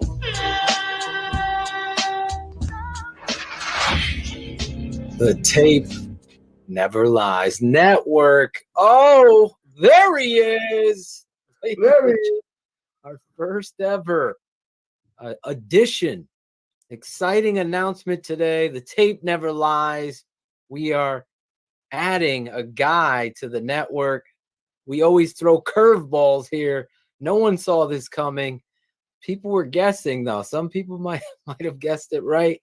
George, a.k.a. I only know you as Barlissimo or Top Hat, I used to call you. Now you're wearing the TTNL hat. We got to get that out there to you across the pond. How you doing tonight? Exciting news. Excited to join the network. Yeah, I'm very excited to be here. Obviously, Mockmaster is a new one. I quite enjoyed that. Kari Vodvik, fan club member number one. Yeah, definitely. Yeah, boy. Yeah, I'm very excited to be here, join the crew, and maybe one day Cars will unblock me, but we'll see. Nobody wants an echo chamber, and I'm sure Car doesn't want that. He just doesn't want the earache that I give him. He probably can't understand the language in my tweets either, Phil, to be honest, because I speak English, but and not just stats. Shots fired. I didn't know how to be. Very, very excited to be here, and like I say, I'm really looking forward to what we're doing, because, like I say, nobody wants to be told what to think and an echo chamber, and the most important thing is to inform dialogue. It's okay to have dialogue, it's okay to have disagreements, but let's do it from a point of knowledge and a point of experience, and that's what I'm hoping to bring. Well, I'm excited to have you on the network, breaking down draft prospects, breaking down the tape. Obviously, if you know, as you saw in the intro, George does his analysis. We're going to be bringing that over. We got exciting news. Again, this Saturday, going to be our initial show. Shayne and I are going to sit down 2-on-1 talking with Barlissimo and giving you patrons a little bit of what we're going to be doing with regards to our draft coverage, how we're going to be using Barlissimo. Again, always keeping it 100 here. I love Barlissimo. We have disagreed, and obviously Cars blocked him. And that's what this network is about. It's not about everybody shining each other's shit. It's about having healthy debate, topics, and breaking down these players and how we see them and how they fit the Chicago Bears or how they're going to fit into the NFL.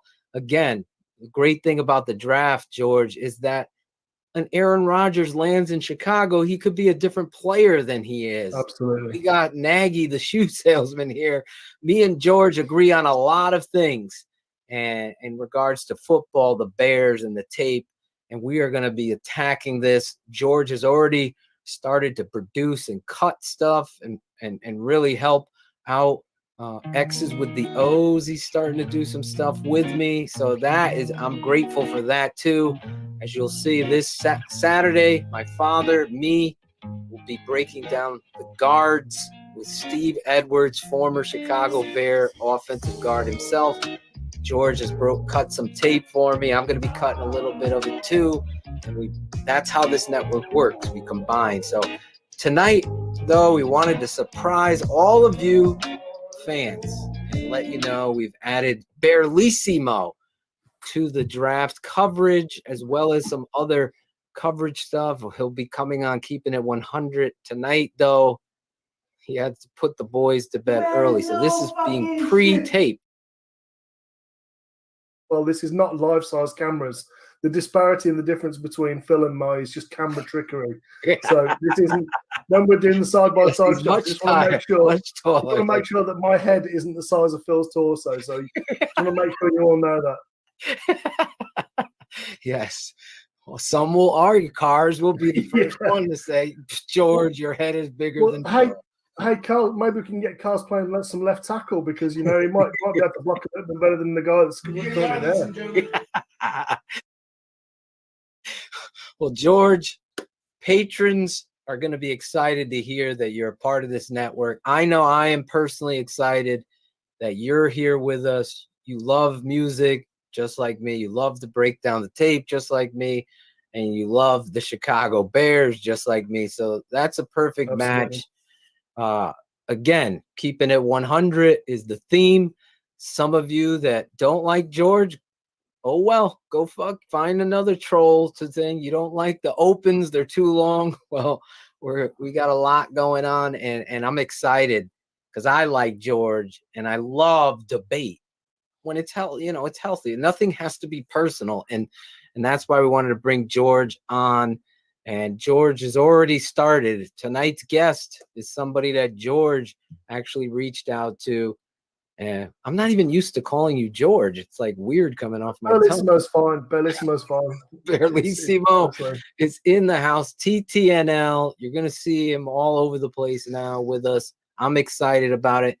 Bearlissimo, where can people find you? And give us something for tonight. You know, there's going to be a lot of people talking about you.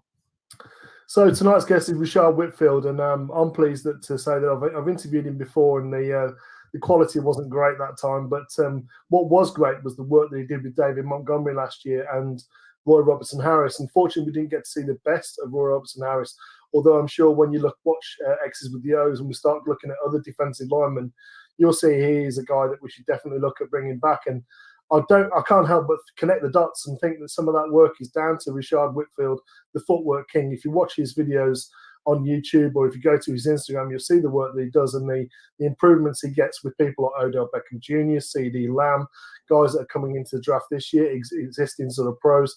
The guy is phenomenal, and you saw the difference in explosiveness last year for the Bears in 11 games, and they open a big hole for Montgomery. A foot race through the secondary. Montgomery all the way down to the 8-yard line. Pardon me, from the previous year to this year, it was, you know, four runs over 50 yards. It's the first time he's done that. And yes, the blocking wasn't perfect on some of those runs, but he was getting through creases and exploding. Right. And that's the work he's been doing with the footworking. So can't wait to hear the introduction back, and look forward to seeing that later. Well, I'm excited about you. My sons are excited about you in the background. Tonight's a great night. Tonight's a great night. Big announcement. Bearlissimo joining the TTNL family. We got a lot of people to thank, and I'm glad that you're a part of the team. We are going to be breaking it down again. George, Shayne, and myself live right there. Become a patron. George is going to be a bunch of patron stuff. TheTapeNeverLies.com. Sign up. Become a patron. All the draft stuff. George is going to be doing free agency. When a free agent is signed or pre-signing some of the guys that we list, George and I are going to pull some tape, break them down, and why do these guys fit? Why? So it's not going to just be draft, because draft is far away. So it's going to be a bunch of analysis with the tape, as you can see, with X's and the O's. And Barlissimo show with me and Shayne on Sundays, probably in the morning, Sunday mornings. That's where we're shooting. We haven't come up with the title yet. That's how new this is. Coming up with tea and crumpets, drafting. Tea, scones, crumpets, hot cross buns, the lot. We'll be ready for it. Matt Nagy's running the tea formation. You bring the rich teas, and I'll bring the cup of tea, and we can dunk some biscuits, and we'll go from there. But I can't wait to watch X's with the O's this week, because that's going to be with Coach Toshian breaking down offensive line, and yourself, Phil, with Steve. It's going to be fantastic viewing. You know, if you're not already subscribed to the Patreon on tapeneverlies.com, you need to go over there and do that, because it's going to be can't miss this Saturday. It's going to be fantastic stuff, particularly as that's the strongest part of the offensive line, the interior. Well, if you love tape, you love analysis, you love the Bears, this is where it's going to be. I'm excited to have you a part of this. Just scratching the surface and brainstorming. This kind of happened real quick, as I like to say, like real quick. I'm delaying real quick. That's right, real quick. And we're excited to have you guys. Another Keeping It 100. I'm going to send it back to you, Shayne, and Claudio the Barber. We're here with our guy, Barlissimo. You have anything, final thought? Say hello to I know you'll probably be in the chat watching this right now. Yeah, I will be. I'll probably be in the chat, but I'm looking forward to doing 14 mocks an hour when it gets to sort of draft time, and hopefully we'll be able to publish some of those. If not on my Twitter, then over here at the network. But there's going to be some exciting stuff, I think, to do with the draft as well. I've already spoken to a premium site, shall we say, and the person who's chief exec and very much a friend of the Tape Never Lies that you've already seen recently. There's big T's there. Hopefully we'll be able to do something live with their client, and we'll be able to bring that as a special or something like that. But can't wait. If you haven't already subscribe and like, share. Let's talk. I mean, that's all I ask, is that I'm not going to tell anyone what to think, but I will give credit and criticism where due on the field from the tape that I see. And that's what it's about. There's two. Shayne, you will never speak again. There's two. We're gonna bear down. We are TTFN. Ta-ta for now. Ta-ta for now. TTNL. That's gonna be your sign off for your show. It's like a Chinese kung fu movie. Loving right it. People are gonna be excited. I already could see it. There's a lot of stuff. If you're not a member yet, you got to do it. This is going to be great stuff. Back to you guys and myself. This is crazy. Some people, there you go, never realize, but I do. All the best to you, Barlissimo. Saturday, 12:30. 12:30, Shayne. So I'm going to get a 15-minute coffee break and then right back on the airwaves with either one of these dudes will shut up. We're going to be talking about the NFL draft coverage on tapeneverlies.com, the patron side. God bless you. All the best. Keep it 100, boys. There you go. Nice. There you go. What a surprise. Breaking news. And I actually just got a message directly from our friend Matt Carsonson, and this is what he had to say.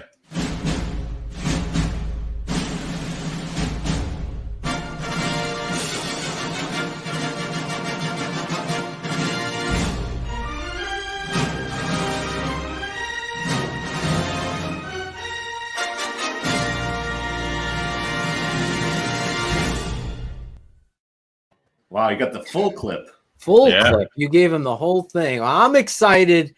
Obviously, I was fired up because we never recorded and then put up, and I had to edit it, and all of a sudden the audio's off a pinch. Yeah, it's a YouTube thing. I was uploading things earlier, and YouTube was jacking up the audio portion of it. Shit. I was getting so pissed because it was so fun, and the drops were in time. Yeah. But anyway, the news is Barlissimo, I see him in the chat. He's coming in to the network that destroys narratives, the TTNL family. The family continues to grow. That's what this network's all about, is you, the fan, being a part of the show. And Barlissimo I've known for years now, and we don't agree on everything, but most things football. And the debates are going to be fun. We're always going to keep it 100. I know a lot of jokes with cars blocking him and everything like that, and that's part of the fun of all of this. And Shayne, look at Shayne's like.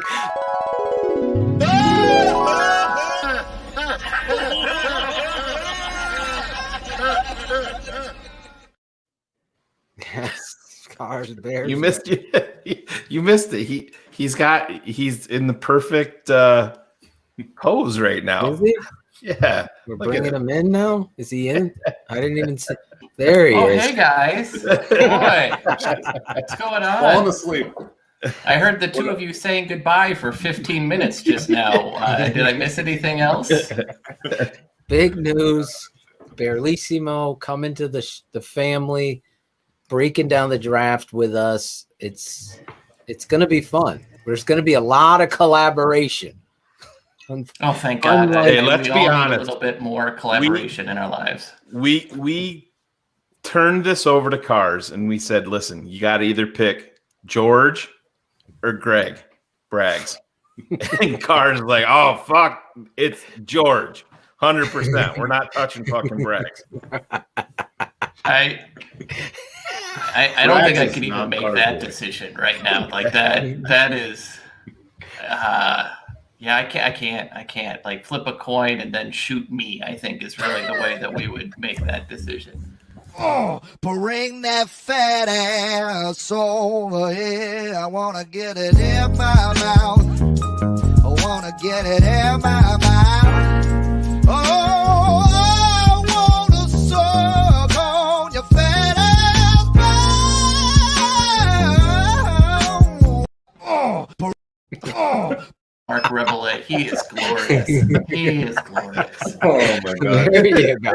That's how you do keeping it 100. Hey, listen, I have had issues with many people, and you patch them up by working through it. Yeah.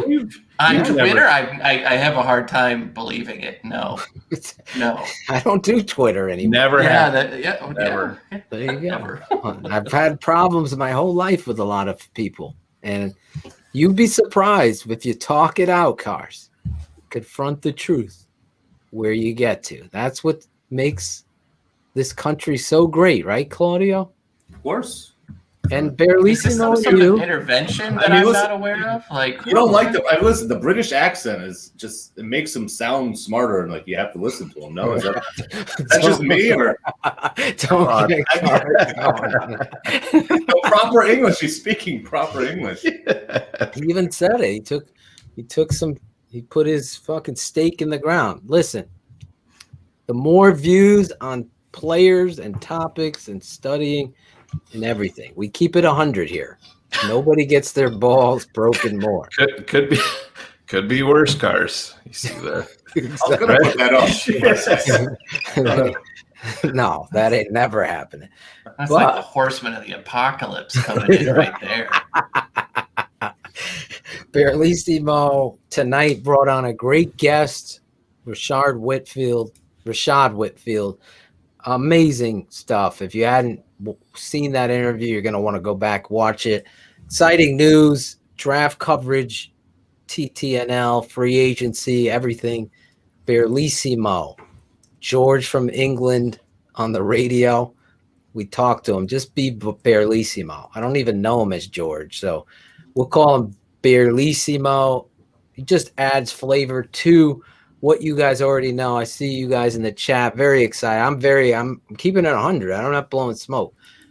We had a heart-to-heart conversation with George about joining this network and the expectations. And George is all in like Flynn. So I know Shayne and I had that same conversation with you, Cars, and you ended up finding a friggin' long-lost relative. I mean, yeah, that's. Is she watching tonight? She might be. So there you go. Hey, waiting for her. This is what you didn't realize you had. So my apologies, basically. Yeah. I hope she likes our show. Oh, bring that fat ass over here. I want to get it in my mouth. we got a breaker in the TTNO. Oh my God! She's gonna keep it 100. She's a These used to be my friends. This will be my last show. Is there a way you could? Can you give a little bit of the story or no? So sure, yeah. The long and short of it is, I'm an adopted kid, and so I did one of the Ancestry.com. Oh, it was you that did it. Okay, I was telling my wife she did it, so I had. No, I did because I wanted to learn more. And as you all know, when you hit 40 and your doctor appointments change significantly, right? They become a little bit more colonoscopy. Yeah, a little bit more physical, I guess, is the way you say it. You want to find out some information. So as I went through, all of a sudden I found I had no idea who my parents were, right? Like it's all closed here in Illinois, and ended up finding out that I have a half sister who actually happens to live a town away, maybe 15 minutes, has 2 boys that are the exact same age as my 2 girls. And yeah, so last Friday we got together for the first time and met. It was rather emotional. Shayne was trying to get me to send him the Nest doorbell cam footage so he could see me cry, which, is not a sight to behold whatsoever. So yeah, and yeah, there they are. They are listening right now. So it's you gotta love technology when it works out in all the best ways, and it's super exciting. So I gotta tell you, my wife and I were so touched by the story. It's amazing, really. I asked Cars. I couldn't even I couldn't talk. I'm like, dude, I don't know. I'm like, you're going to be like instant tears. And he's like, oh, dude, it's exactly what it was. I couldn't even fathom. The second my daughter started freaking out, like, they're here. It was like, all right, here it comes. Here it comes. Oh, like it's in your stomach must have been crazy because you never know. It's insane. It's insane, right? Like I'm insane. As everybody who knows here, I'm insane, absolutely. And so, it's something. And to Braggs' comment, yes, I totally told her about you, and I showed her a few of the videos that Shayne has, and she's like, what the hell is wrong with that guy? No wonder you're not a big fan. So I don't know if that's just a family thing or what, but that's the way that all works out. Now, Cars, is she a Bear fan, Cars? No. She is a Packers fan. So we got to change. We might have to change that. This is going to be the sibling rivalry as it plays out. Oh boy. So was it just her watching? So I mean, I kind of feel bad. Her husband Kevin is also watching. So yeah, the guy in the Bears hat up top, Claudio the Barber, playing that song. They're not going to be totally offended then. Yeah, blame Claudio. All me. Blame me. It's all good. It's all Claudio. I get blamed all the time. I was telling my wife the story, and then I showed my wife the picture. And it's like my wife's I wish she was here. She's like, "Oh my God, they look just alike." Yeah. And it's very true. That was my favorite part. When I I reached out through Facebook because that's always the most secure and honest way to reach out to someone, and got really drunk and like, "Hey, I'm your brother." And I guess her husband at first was like, "This is a scam," and then he looked at me and he's like, "Okay, when are we going to go meet him?" Right? Like it was that kind of way. So it was pretty funny. Well, it's an amazing story. I'm glad you're able to share it here, and that's this show, Keeping It 100.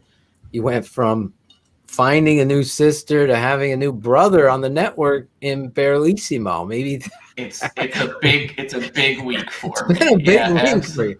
Greg was trying to get on the show, and Cars refused. Greg, I'm sorry. Yeah, it's in my contract, actually. Yeah, unless you're drunk Santa Claus, that's just not happening. This guy was supposed to be on the show tonight, Shayne. Then I got and I'm going to show you just a little bit. Here they are, ladies and gentlemen. Look how beautiful these birds are. They look so real. They look so real that ci mancano solo le parole. Greg before he lost the weight. Oh man, that's a great guy. You're gonna see a little bit more of this guy. He was supposed to do a promo for the guest tonight. I gave him the script and everything. He ends up calling me at the movie theater ordering popcorn. Phil, give me 3 days to learn this script. 3 days, the show's tonight. Angelo, get used to him. There's a bunch of stuff, funny stuff, fun stuff that we're going to be getting into. Obviously, for the hater, the trolls, they get all nervous. They get all nervous when we don't just stick to football. It's like, it's not what the show is. Good show, actually. You should check out on Netflix. Netflix is The Monkey King. I was watching that show. Have you seen it? The Monkey King? Yeah. No. I gotta give the exact title. Tiger King? No, it's the Tiger Monkey. King. Yeah, I think we're all pretty familiar with that one. It's the Monkey. It's Is it the same story, but the guy is doing this with monkeys, or like what's the? Actually, I went out to breakfast with a guy that owned 2 monkeys, and he was telling me some crazy stories about it. It was nuts. It's The New Legends of Monkey. Check that out on Netflix. It's totally fun. You could probably watch it with your family type of thing, but it's got karate and gods and demons, and it's really cool stuff. So there's my Cobra Kai Netflix shirt on. That's a great. Cobra Kai. I'm all caught up on Cobra Kai. Shayne, have you? I am not caught up, no. Okay, so I don't want to spoil anything for anyone. Cobra Kai is also a show I think Cars' sister would enjoy as well. I think she's already more popular than I am somehow on the show. You're gonna have to get her on. Something special. Is she gonna come on the show? Yeah. Oh God, I'm not gonna subject her to you guys. Absolutely not. We're not. I don't give a fuck that he smokes weed. They all smoke weed. Smoke weed every day. She'll fit right in. I'll be nice, Cars. I'll be nice to her. She'll fit right in. You know, but she wouldn't get a chance to talk if we're gonna start doing 2 Phil segments, right? Like if we're gonna start running that, it's just gonna be There'll be no more 2 Phil segments. That was bugged out. It's funny, but it's bugged out. Listen, the show must go on. Big news. Obviously, Rischad Whitfield.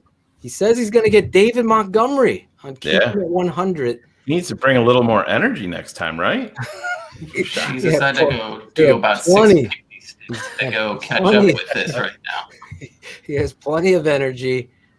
Awesome guest. That was a lot of fun. Credit our new colleague, Barlissimo, for keeping it 100 with me. Braggs has already booked your sister on his show. I got it. The funny thing is, right? Like, yeah. Go ahead, Shayne. I'm gonna leave it. Yeah, I wasn't. I thought you were. We might be getting wiser with age now, Shayne. Who knew that was a possibility? He stopped. I was gonna make it. I'm showing some restraint. Oh, here. okay. I don't know what you guys are. The first time in a long time. I don't know what you guys are talking about. That's actually throwing me off more than anything. Restraint. Oh, bring that fat ass over here. I wanna get it in my mouth. Have you? He has some of the greatest songs. Oh my God! ever. Oh my God, he's phenomenal. He sold out Madison Square Garden back, pre-COVID. Yeah, I mean, sold it out. So there's a song he does basically like look at that ass. It's my absolute favorite, and to this day, what's his name? Mark Rebellet. Yeah. Mark Rebellet. He's French. Yeah, he might be French Canadian. I don't know, but and whatever drugs he's on, he gets the primo stuff, right? It's the mustache. It is. What is it? Whatever drugs he does, he gets the best of, right? Like it's the super creative, inducing stuff. But Look at That Ass is by far the greatest song that has ever been written in the history of man. I will die on that hill. We got a new song tonight. I'm going to put it in the competition for later. Oh, Lord. New original. All right. Okay. All right. You have to put it in the competition. That I got, and I'm going to show you just a little bit.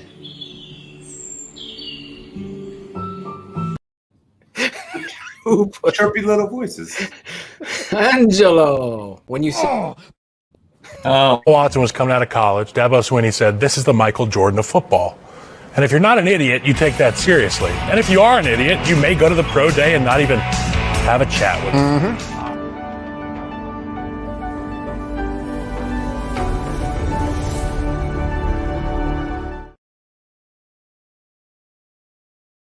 Back to Kyle Long. Yeah, long well, pause there. But yeah, I mean, you're going to keep it 100. Go ahead. I am? Yeah, because it wasn't true what he was saying. 100. Well, no, that's where they actually did speak to him. Was there? I mean, I don't think it was in depth or whatever. But I mean that portion of it, like I said, I don't think we need to rehash. We know what happened. They didn't draft him, and if you're going to rehash, they could have drafted Deshaun Watson. And my point is of rehashing it is if you say that we should have drafted Deshaun Watson, well, then you're still wrong. If you're going to do it over, you should have drafted Patrick Mahomes. I mean, let's keep it 100 like we like to say here. But, I see a lot of things in the chat here, guys, and listen, it's all over Twitter. It's all over Facebook, all social media. We've talked about it here. Number 1, number 2, number 3, Chicago, it all starts with quarterback. I don't give a shit what anybody says. You know, we have people out there saying that, listen, I love Roquan Smith, but to say that he's untouchable is fucking ridiculous. A 3-4 inside linebacker, yes, he has rare traits. Cars and I were talking about that. Totally agree. You can't keep a guy like that if that's going to put you over the hump to getting Deshaun Watson. It's a no-brainer. I totally agree with you. You're gonna take a step back if you have to include some of these guys, but it's gonna let you step forward. The Bears have never solved the problem at quarterback ever. They thought they did with Jay Cutler, but it all starts right up here. If you're not a leader, Jay had no interest in being a leader of men. That's why he got traded in the first place.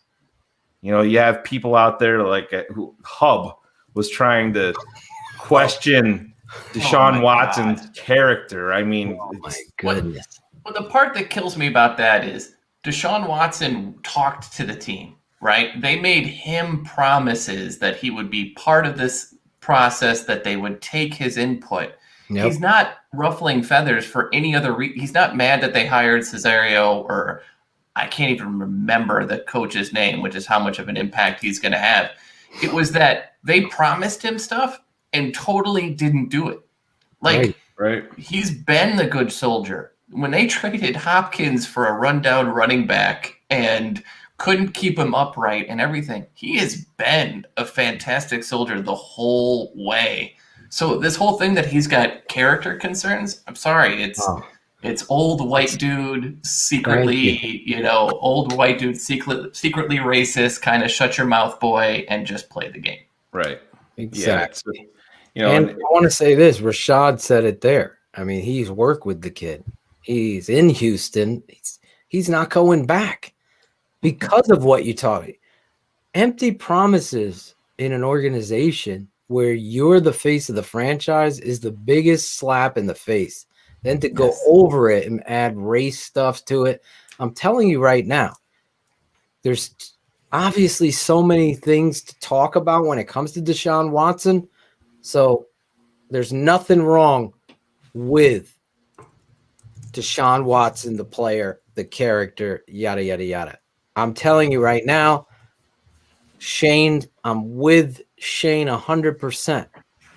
You move heaven and earth to get a quarterback because the quarterback is the guy that covers the warts, is the guy that is going to make the rainbows and parade confetti come down. The That's the reality of football. Until you can win one game. You can win a season with an average quarterback. You can. Your defense can carry you. It's happening. There's no fucking 2018. You saw it. exactly. There's no consistent winning. There's no forward moving franchise that is going to be on the cusp of the Super Bowl all the time. Isn't that the goal? If your goal is to be corporate and come up with these words and regression and collaboration, and they're still going to buy fucking tickets and not win, not treat the fans to an exemplary showcase. You had an opportunity. Yes, Shayne, you're right. We can continue going back there, but the story is Ryan Pace shouldn't be here. That is the story, but he is. Yeah. Well, now he's got to course correct. AJ, you're talking. It's a great point bringing up Ray Lewis, but that was in the year 2000. That was 21 years ago.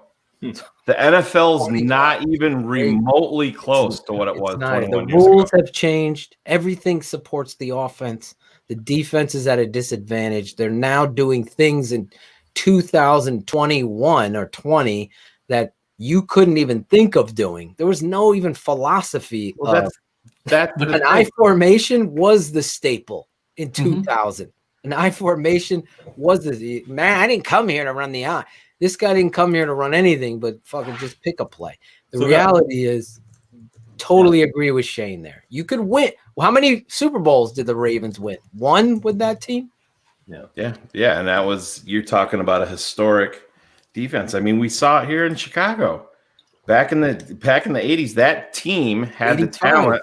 That team had the talent to win 3 or 4. Yeah, they needed 3. They should have at least won 3. Attitudes and egos were a big part of it. And quarterback injuries. Exactly. McMahon couldn't stay quarterback healthy. Consistency. Exactly. No consistency. That's where it all starts. And I don't want to take this entire show and make it just Deshaun Watson, but I mean, you saw a report from Schefter today saying that Philly's going to be. I've maintained that's. I think he's going to be part of the fallback when you see they're going to. I promise. Don't jump. I want to stay on Deshaun because I promised I'd put this up, Shayne. So stay. Yeah. We're going to talk about Philly. We're going to talk about the Raiders possibly with a blockbuster 3-way trade.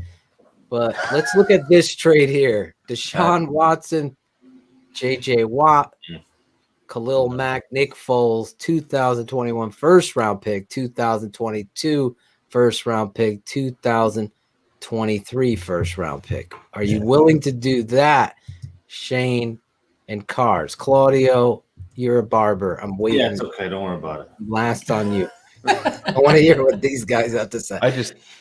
I mean, I'll kick it off and put myself out there. I don't think that trade is realistic because listen, I don't think Houston's interested in taking a 30-year-old high-priced pass rusher back. You know why you do that if you're the Bears? Because Watt, aside from Watson, Watt has 1 season left on his deal. Totally and agree. So you get away from Mac's deal, right? Like, and I think Watt wants to be here because his wife plays pro soccer here, correct? He keeps talking about Portillo's as well. He loves. He's getting cut, and he'll probably end up here as a free agent. That's my belief. Like, you're not gonna, But I just don't. I've seen all these people put out, and including Akeem Hicks, and it's not about that for Houston. They know. Did they know that they wanted 2 first rounds, 2 second rounds, and 2 young defenders? And that's being thrown out there by somebody. That's not. Yeah, McLean. Well, McLean. Where did that come from? It came from John McLean, the beat writer. But he's locked into Houston. He is locked in, but he's speaking for somebody within we don't know. Yeah, you know what I'm saying? Like, okay, but Shayne, he's the mouthpiece. To your credit, you were on top of this a long time ago, as I said in the open. If you haven't seen it, I didn't say 3. Yeah, like I said to Paige that night, I said if you offer 2 first-rounders or 3 first-rounders, maybe I did say the 3 that night, and Roquan and Jalen Johnson, That's going to get their attention. And listen, if Watson is hell bent on just getting out of Houston, he is hell bent on getting out of Houston. That hurts Chicago. Exactly. If he's willing to go anywhere, because the Bears can't touch. They add the Michael Vick. You add the Michael. No, I get that, Phil. But Miami and the Jets. If he's hell bent on just getting out of Houston and going anywhere, the Bears can't touch what Miami can bring to the table. Nope. They can't touch what the Jets can bring to the table. There's other teams that's the kicker in all of this. But he also controls his destiny. If he says, I want to be a Chicago Bear or a San Francisco 49er, to what Michael Vick, who is a mouthpiece for Deshaun, then that's where it starts. And the negotiation becomes, listen, you could put a first-round pick next year and 2 more after that. And you go all in now, because I'll tell you right now, Deshaun Watson, in my professional opinion, changes the whole dynamic of what you could do with David Montgomery and him. It's just the reality. He covers a lot of warts. Here's the point by AJ. Yeah, 100%. Deshaun can sit out. He'll get fined. It's not the difference there with Bell is Bell was not under contract. He hadn't signed the tender. This would be he's under contract. He is finable every day, and then to a certain point he loses accruing a season of experience. Yep, he's gonna control what. Listen, I just think we've seen this play out before. We have, and I'm not saying that he's going to end up here in Chicago. I just think this is going to get done. If it's going to get done, it's not going to get done in August. No, it's going to get done in April, because they're going to want to cash in on the picks now. I know. Listen, it does get nauseating to talk about it so much, but that's what the NFL wants. That's what the NFL offseason is. It's going to be. These are different times in the NFL. I mean, you've seen Tom Brady switch teams last year, and it was a big story, but there really wasn't that many teams involved. You see a Matt Stafford trade. Now you see Deshaun Watson. Carson Wentz could be available. Jimmy, if Deshaun Watson goes someplace, Jimmy Garoppolo could go. Kirk Cousins could end up in San Francisco. You're seeing quarterbacks being moved all over the map. Is getting started, and that's rare. Pulling that thing. I'm just saying, listen, you can be whatever you want. You could put up any name there. Yeah, quarterback trumps it. Yeah, you can. It's just that important. That's why. Listen, we weren't at this network, but if the old network hadn't deleted all our work, you would have seen the imperative slamming of the tables on getting the quarterback right. Some people want a strong safety in that position. Jamal Adams, you had to get the quarterback right. And you know what? There were 2 there that were fucking elite talents, and you missed on those 2. And you took Trubisky. And listen, I've been a Trubisky supporter. There's nothing I can say. I think Trubisky came into a place where he got fucked by a coach that is learning and completely overwhelmed, never putting Mitch as priority number 1. And that's unfortunate. I think Mitch mentally, just because of what happened, how it went down, us picking them 2, and then those guys. Well, they do every thing back. I think he needs to go to another team. He'll be good on another team. He's a good quarterback. I don't think John Fox is your head coach. He wants Watson. You draft Trubisky. That's the reality. Right, but this is the thing here. What Mr. Englewood 77 put up here. He's like, hey, you don't need to give up 3 years of first because the Bills took Josh Allen, the Ravens took Lamar Jackson, and the Cardinals took Kyler Murray. Well, you just cherry picked 3 quarterbacks that worked out of fucking thin air because you know the result. But what about Mitch Trubisky? What about Sam Darnold. What what about about all Josh these guys?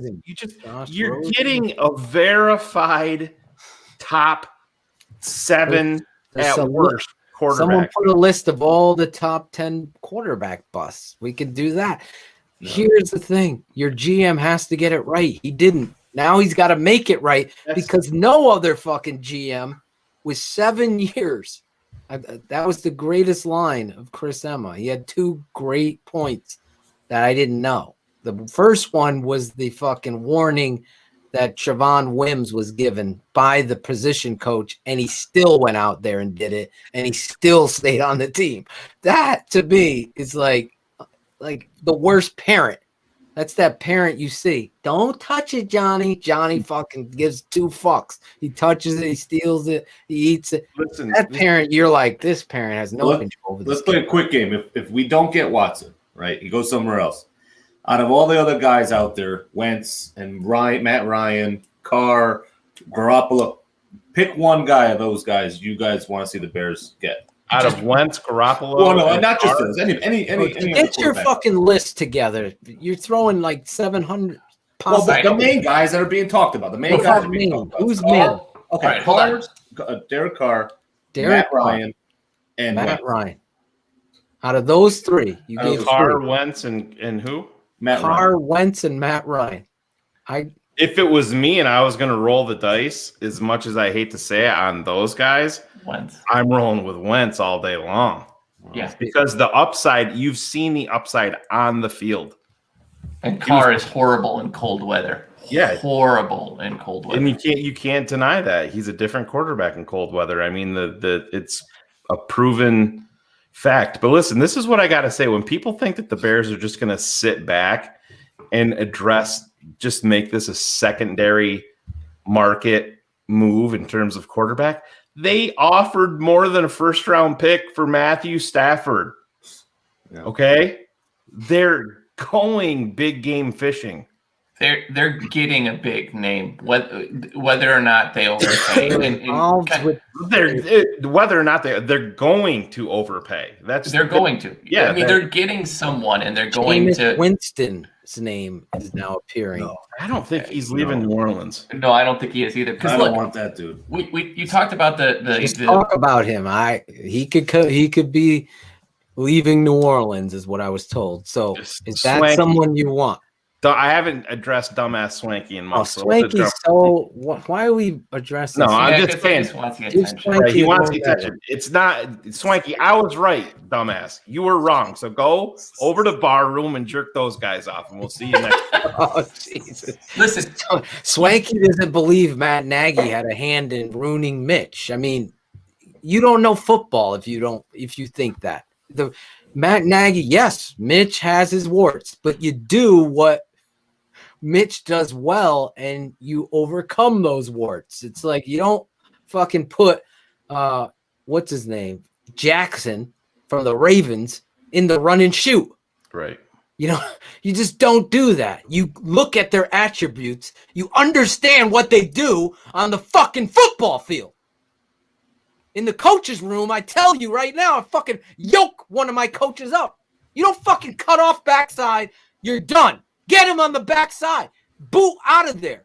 These things are important. Boot, half field, action game, under center, all of those things that you saw, laser taking over, play calling, and you saw it going, and it worked.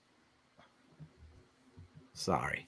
Got fired up for a second. I think the reason they're going to do this is you guys mentioned 2000, right? Like if you want to think the difference back then, there were 3 4,000-yard passers in 2000. There were 23 1,000-yard rushers. Fast forward to 21, there are 12 4,000-yard passers. There were only 8, I think it was, 1,000-yard rushers.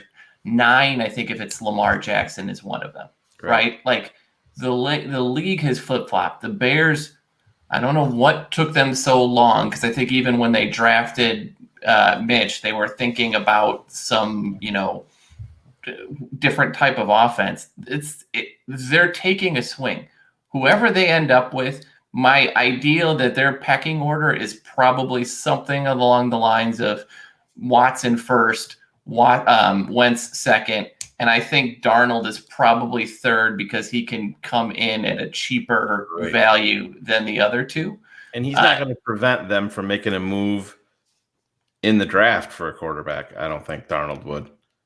No, but I think actually I take it back. They wouldn't make a move at quarterback because you're going to end up probably given the 20th pick. Like that would be something that they would do again in an overpay to do it. And that's what they're going to do. There's going to be a new person in the room. Full stop. It's not Mitch is done. Mitch is gone. He's not coming back. They're going to overpay just like they did with kickers 2 years ago, bringing in 17, just like they did this offseason with like 6 different tight ends in the room or 8 different tight ends at one point in the room. They're going to overpay for all of those things. So that's the blueprint. So now just expect Fitz Watson will be the team. If every other team is offering up 2 firsts, we'll offer 3. If it's for Wentz, every other team is offering a first and a second, we'll do 2 firsts. They're going to overpay. They're going to end up with someone, and we'll see where it lands. They have to do something big to save their asses. They have to cover your ass. That's what they're going to do. Yep. The reality is a draft choice, unless they're trading up to the top 5, isn't going to say to the franchise, hey, we're going to be winning. We're going to be out there. We're going to be, making you want to buy tickets. Does fucking Deshaun Watson move the fucking meter? Absolutely. Why do you think they didn't, to your point though, Phil, why do you think they didn't raise ticket prices? If you don't think that press conference, listen, that stadium will always be sold out, right? Yeah. I don't want to say like they're going to lose tickets, but if you don't think that people are going to keep those tickets and not go to games if they don't get a name, right, to preserve them and the chance that they're good, and they lose out on the other additional revenue that comes along with it, if you don't think that factors in, that's more of the reason that they're not raising ticket prices. They need the stadium full. They need it, not just seats bought, but like butts in seats with people buying everything along with the stadium. So that's why they're going to do this. It costs them too much money, with 13 or 17 or whatever mouths it is to feed out of the organization. Right. They're going to do this. I am there with you. I've been telling people, obviously all 3 of them. If you pulled off a trade for Watson, day 1, the number 1 selling jersey in the NFL, any merchandise, it's number 1 by a country mile in a market. Oh, it's going to be obscene. I mean, think about it. The first thing you're going to do, Shayne, is go buy one for you and your son, right? Like, damn right. In every color. In every color. I'm getting one for both of my girls, right? I'm getting one from China. I'll buy one for Swanky that says Foles on the back. His dumbass. I agree with you guys. Listen, they're gonna have to do what they have to do in order to fix what they fucked up. That's the story. We hope there's hope. Where's my guy Gary Williams? If everybody knows that they made a mistake, what's worse? Not facing that mistake? Exactly. You know what I mean? It's way worse. That is so much worse. Cars is 100% right. Who knows if it's going to be Watson? But they're going to overpay at quarterback for if they can't make a big time trade happen. Cars with a veteran quarterback, they're going top 5, and they're getting to top 5 in that draft. Totally agree. They're good. They're going up top. I mean, it's hands down. Like, again, it's the blueprint. You fucked up on Adam Shaheen. You go out and you draft Cole Kmet. Now, again, I like Cole Kmet, right? But you are spending additional capital left and right for every other pick that they've made. I mean, it's ridiculous.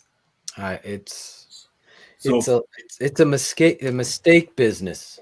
Yeah. It's if a we go mistake. out and if we do a big trade and get a quarterback, all right, and we don't make the playoffs, you think Nagy Pacers? Oh yeah, they're gone. Oh, they're gone. They're Doesn't matter what That's quarterback the it is. That's the whole thing about this.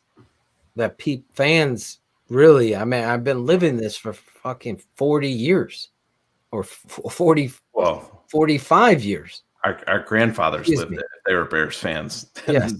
But this day and age with the cap and everything like that causes these narratives and causes these conspiracies like Muggs Hallis and shit. Oh God! But the reality is the fan doesn't understand that the desperation to save face is admitting your faults and mistakes. It's doing it not in this forum of going on there. We fucked up. We did. It's the move. It's the move to get Robert Quinn that says I fucked up with Leonard Floyd. It's the move to get the fucking tight end because you fucked up Adam Shaheen. Drafting Cole Kmet is that. It's the replacement. Where is our biggest need? We don't have Mitch is not coming back. There's zero chance. I'm telling you. Yeah. And family is against it. And I don't blame them. I don't blame them. I don't know if Jimmy is the guy that was DMing me and telling me that this isn't the NBA, bro.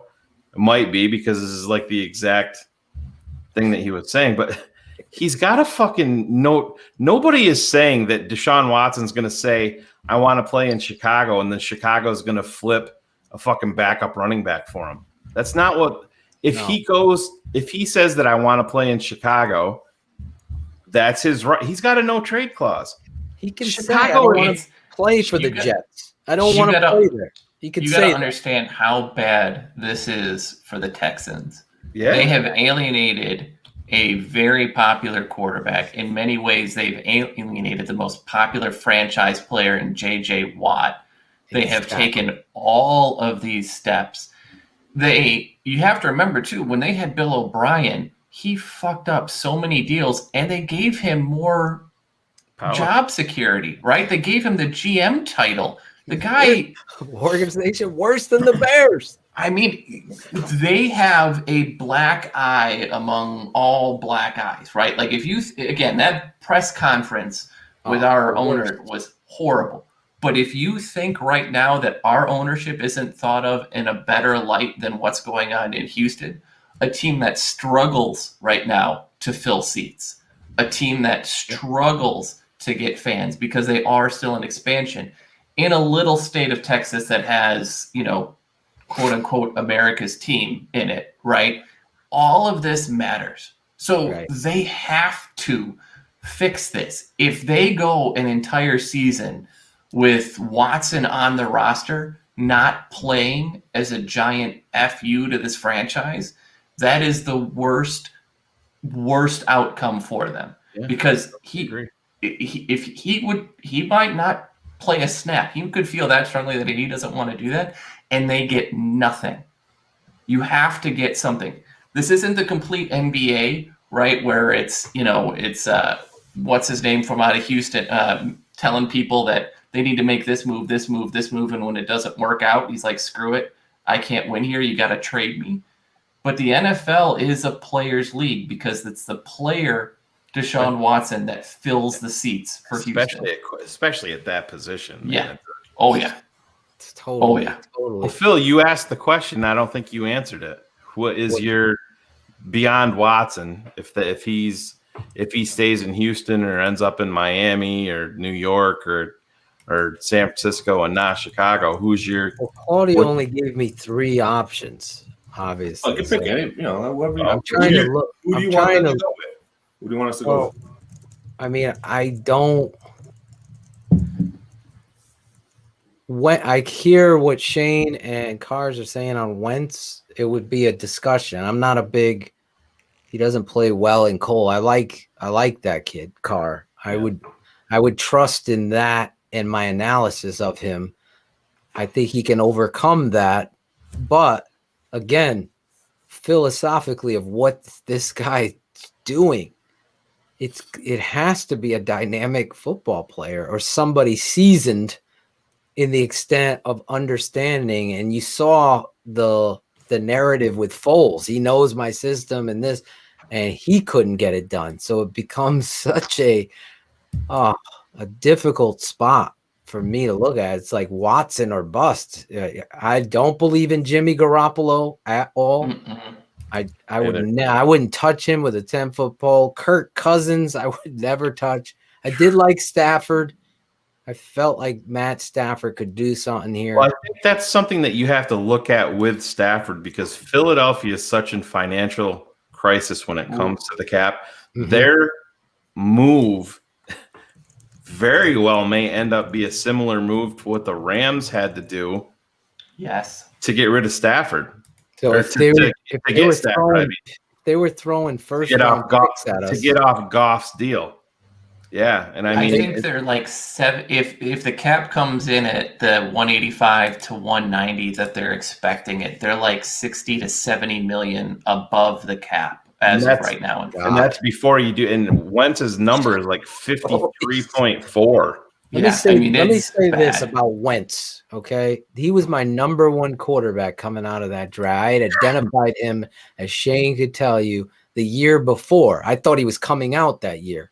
And I was like, I'm like, look at this fucking kid. He's going to be a first-round pick. People were laughing. And he obviously did what he did. So Carson Wentz, the situation, what do I say all the time? The relationship between a coach, a head coach, and the quarterback has to be like a great marriage. You got to be friends. You got to love one another, and you got to fucking trust each other that you have my best and his best interest at hand. I grew up with a guy that I don't know how my father could see I've learned so much from him, but the one real great thing that anybody that's a coach or wants to be a coach is you got to look at your talent and do what they do. Understand, how am I going to get the best out of Claudio? And that's how you do it. And with Carson Wentz, we're still waiting for that, though, Phil. I was waiting. I thought Shayne would have jumped on that. No, we're still waiting on that. So you got to coach him up a little bit more. Listen, I have a few talents. I know Carson Wentz is a fucking franchise quarterback. I know that. Injuries have suffered his career, have affected him. Other things have affected this football player. But the reality is you can get a real good quarterback out of this kid, and it all boils down to the coaching. And that's where you get bamboozled because of this guy. I mean, you heard Rischad saying exactly what we were saying about not knowing your personnel, not sticking with Montgomery, all those things I worry about. That's where Watson, he does things that are, what do they call it? Oh man, I lost the term. He's making plays when there's no play. He's ad-libbing. Okay.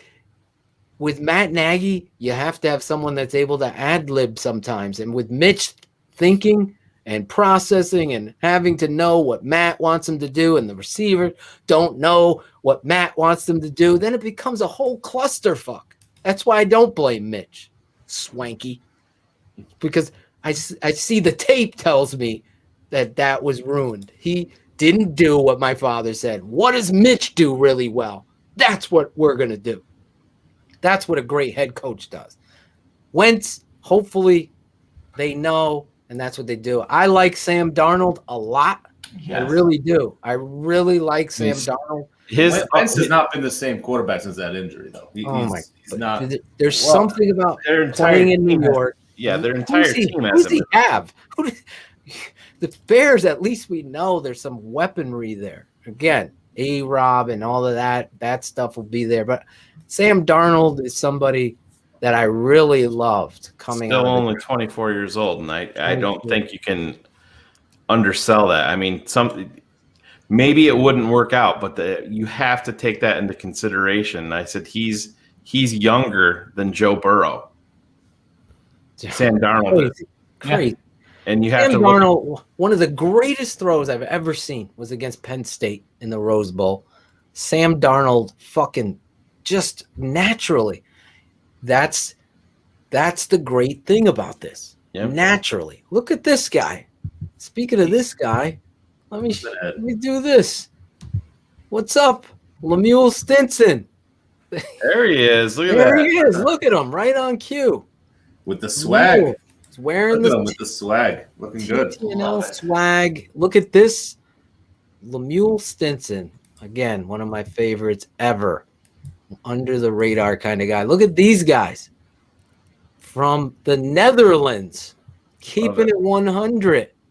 I'm going to try to pronounce their names.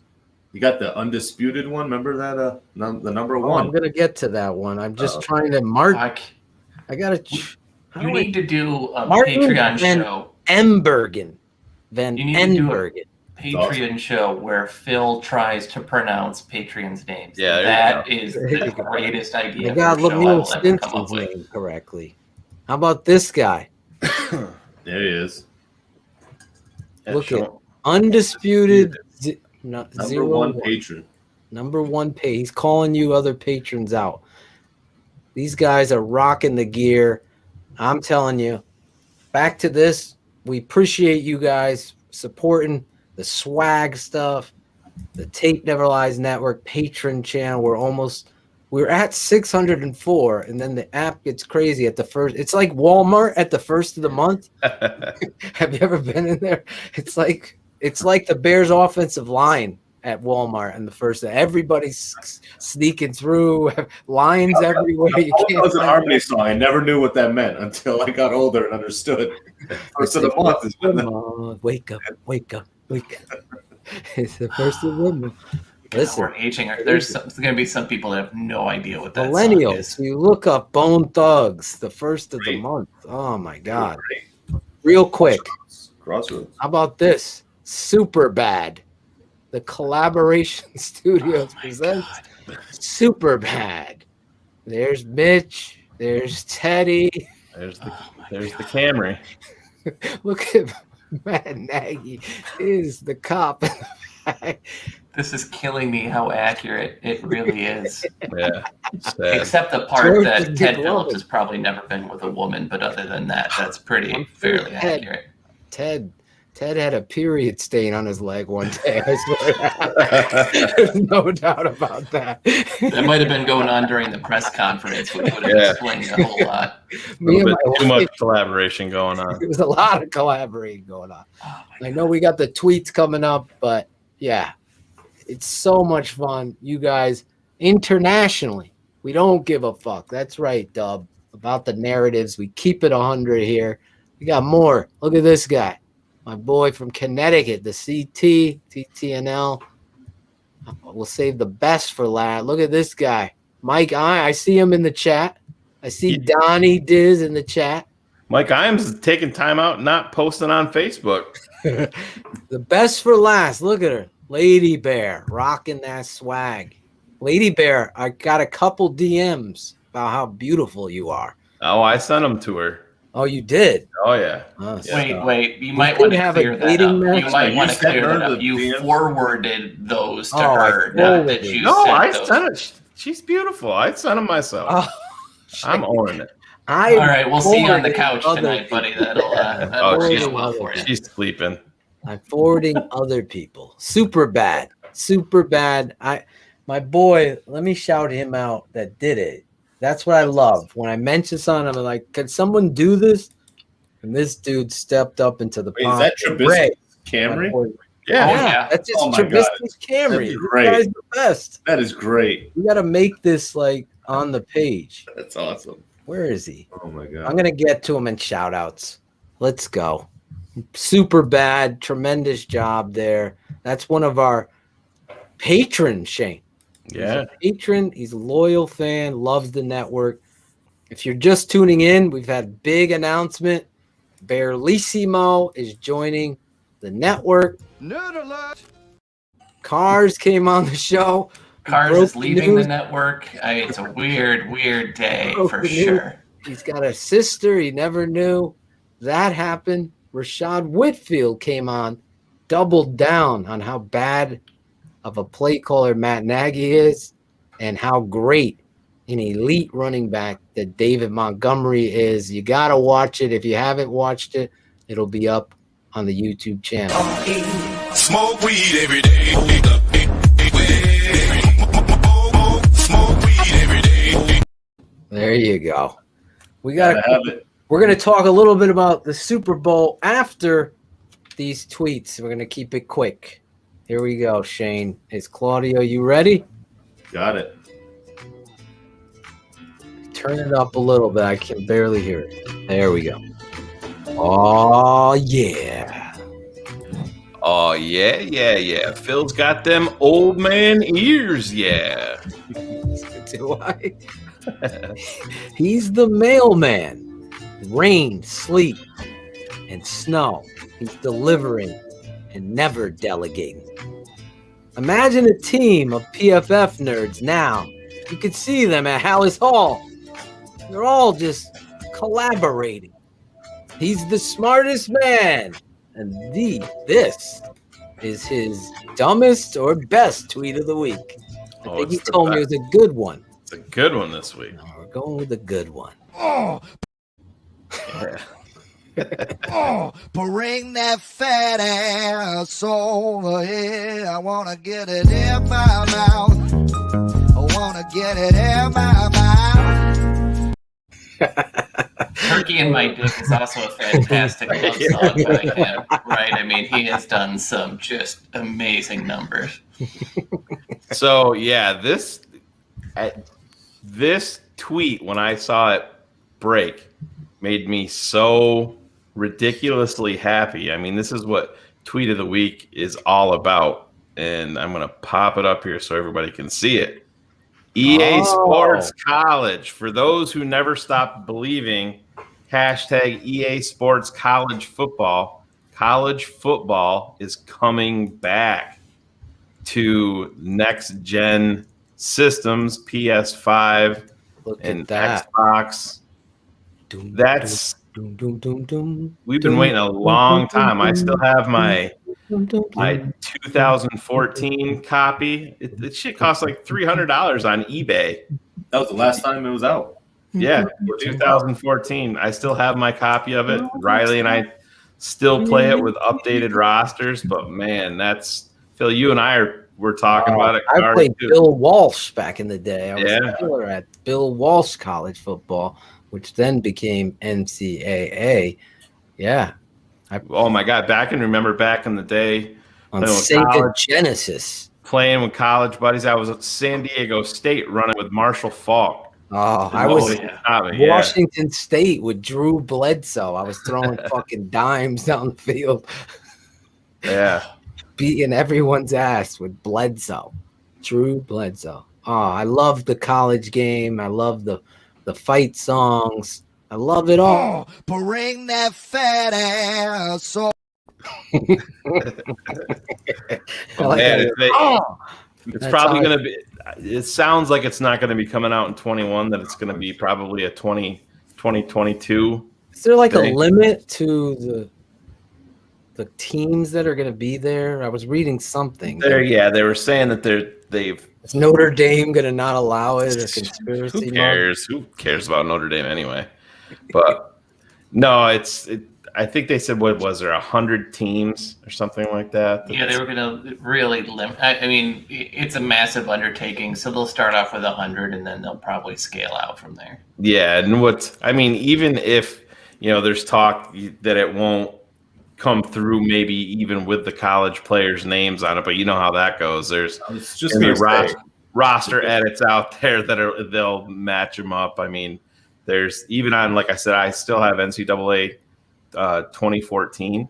You can't play it on the next. Like I have a Series X. You can't pop it in and play it in there. Humble brag.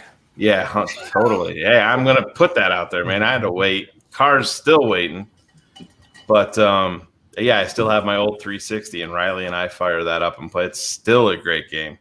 Yeah. It really is, and if we get this going by 2022, we're gonna start a college football league with our patrons, where everybody's TNL definitely college football league. God, that would be amazing. It's Hofstra on. Oh, they don't have a program anymore, so I'll have to.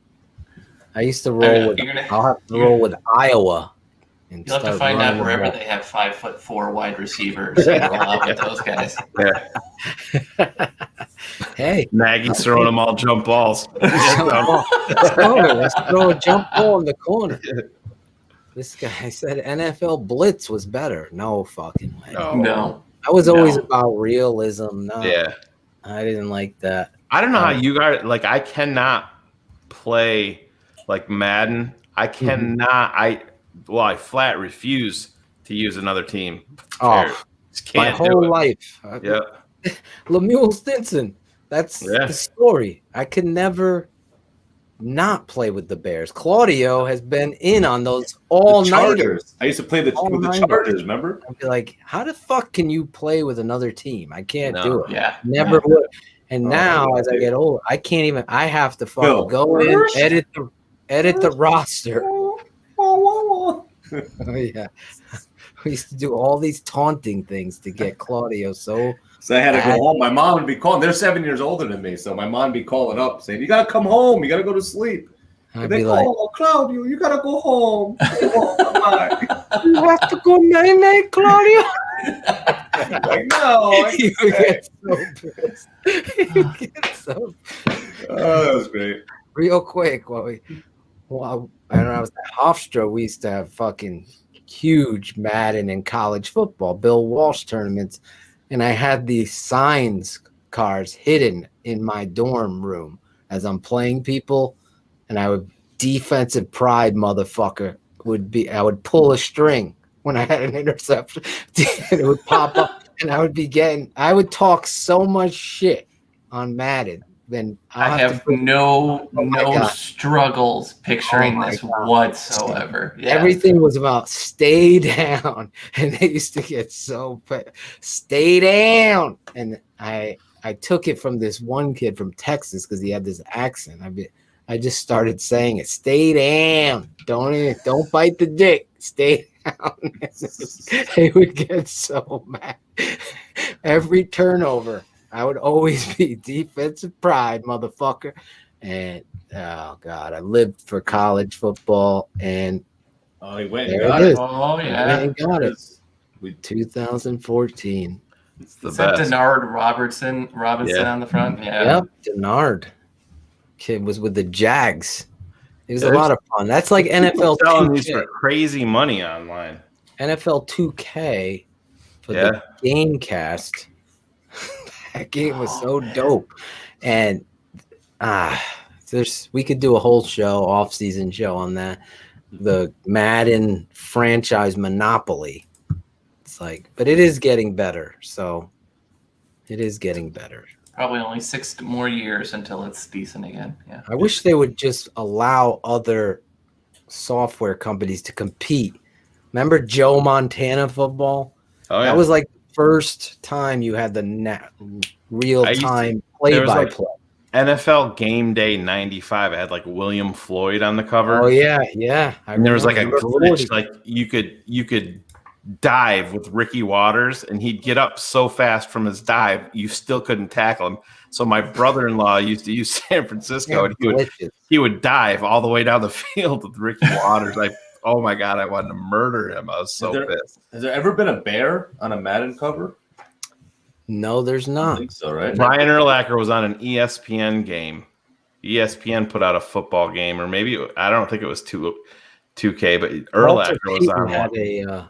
A Sega, the original. What was it? Sega Genesis was the original, or was it Master System? Sega Master System. I had Walter Payton football, and he had a blue jersey on. He's holding the football out. NFL 2K3. NFL 2K3, I think. Is that what it says here? Is that what Urlacher was? Yeah. I think Grossman turned it down. Grossman was offered it, but he turned it down. I think. Yeah, I'm sure. Yeah. Actually, I heard he was trying to send the contract back, and it got picked off in Arizona again for someone. I'm not sure how that happened. 2K3, Urlacher on it. There you go. 2K. These guys know. They know their shit out there. I Our love fans. Yeah, the fans are the best. this fan. You ask, you shall 100 crew receive. is the best. All right, let's go. We're gonna play a little game here, or was there anything else in your? Do you have another tweet? No, just the one. That was the be all end all for me. When I saw that, man, I was excited. I wasted so many hours of my life back in college and at night. I mean, we used to play entire seasons at night. Like you'd take a power nap while your sweet mate was playing or whatever. They wake you up. They'd go sleep, and we'd do that all the time. Dynasties, and we used to do. Did you ever do? We did. And Claudio was with us. We used to do. What was it called? It was a draft. You drafted you had every player in the league. You started from zero. Yeah, like a fantasy draft. Fantasy draft for your team, and then you played a tournament. That was fun. I always drafted Raymond Harris, and he ended up. I would put him at fullback, and I'd run the belly. How do you not draft the ultra back, which still remains one of the greatest nicknames in all of football history? Yeah. Ultra back. Yes. All right, we're gonna do bear up, bear down. Look at that. You're on the ball, Claudia. He is. So proud that's of me you. all day. Great job getting that picture up there. So he is a great producer. He's getting better. 2K3. Brian Erlang. Bear up, bear down. Talk a little Super Bowl real quick. Prop bets of the Super Bowl. I want you guys in the chat to play along. We're going to go through these real quick and then wrap up the show. But we'll...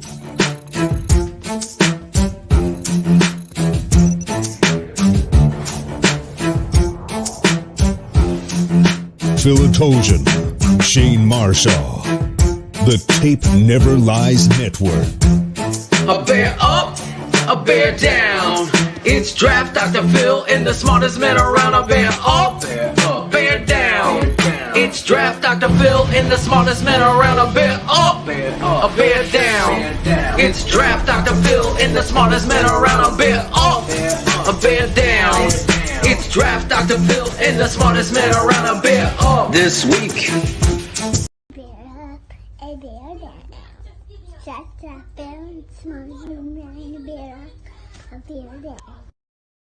There you go. Bear up, bear down. Claudio's going to throw these prop bets at us. We're going to do a bear up if we agree or go over, bear down if we are going the opposite. So yeah, so that's how we're going to Real play. quick though, if you guys take our advice and win money, you do owe us 20%. I mean, just fans, just so you know. All right, so because we know what we're doing here. All right, so let's do the coin toss. You want to do the coin toss? Sure. No. Claude, you're driving this shit. All right, we're driving it. We'll do the coin toss because that's the start of it. So bear what up do you guys got? heads, bear down is tails. There you go. I'm going tails never fails. Bear down here. That's where I'm going. I'm going bear up. You're going. It's going to be heads. Yeah. It's going heads. I always went tails.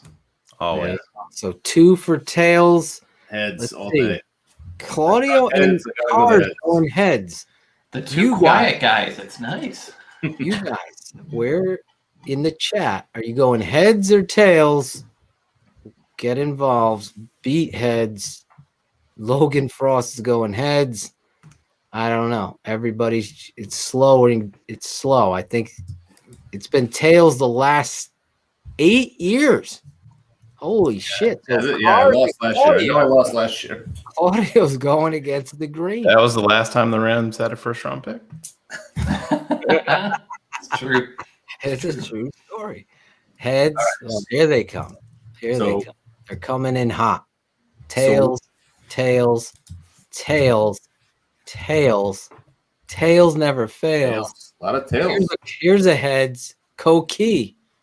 Isn't that a Koki? That's Dora teaching me. I see the other smartest person said heads, so I'm good with that. We can move on to the next one. Oh.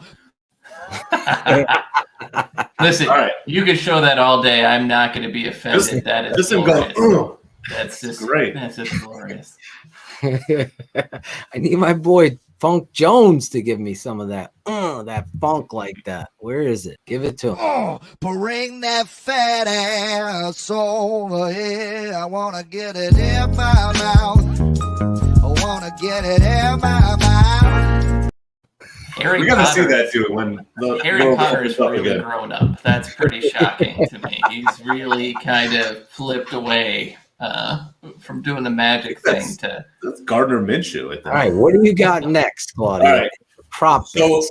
Prop bet. Make sure you're writing these down. We're gonna. Yeah, I got it. All right. So who scores first? I'm going Chiefs. Or the player? Oh, No, I thought you were talking. the team. No, the team. Can I pick me with Bragg's mother? I will write that down. That will be official. That's easy money, bro. Easy money.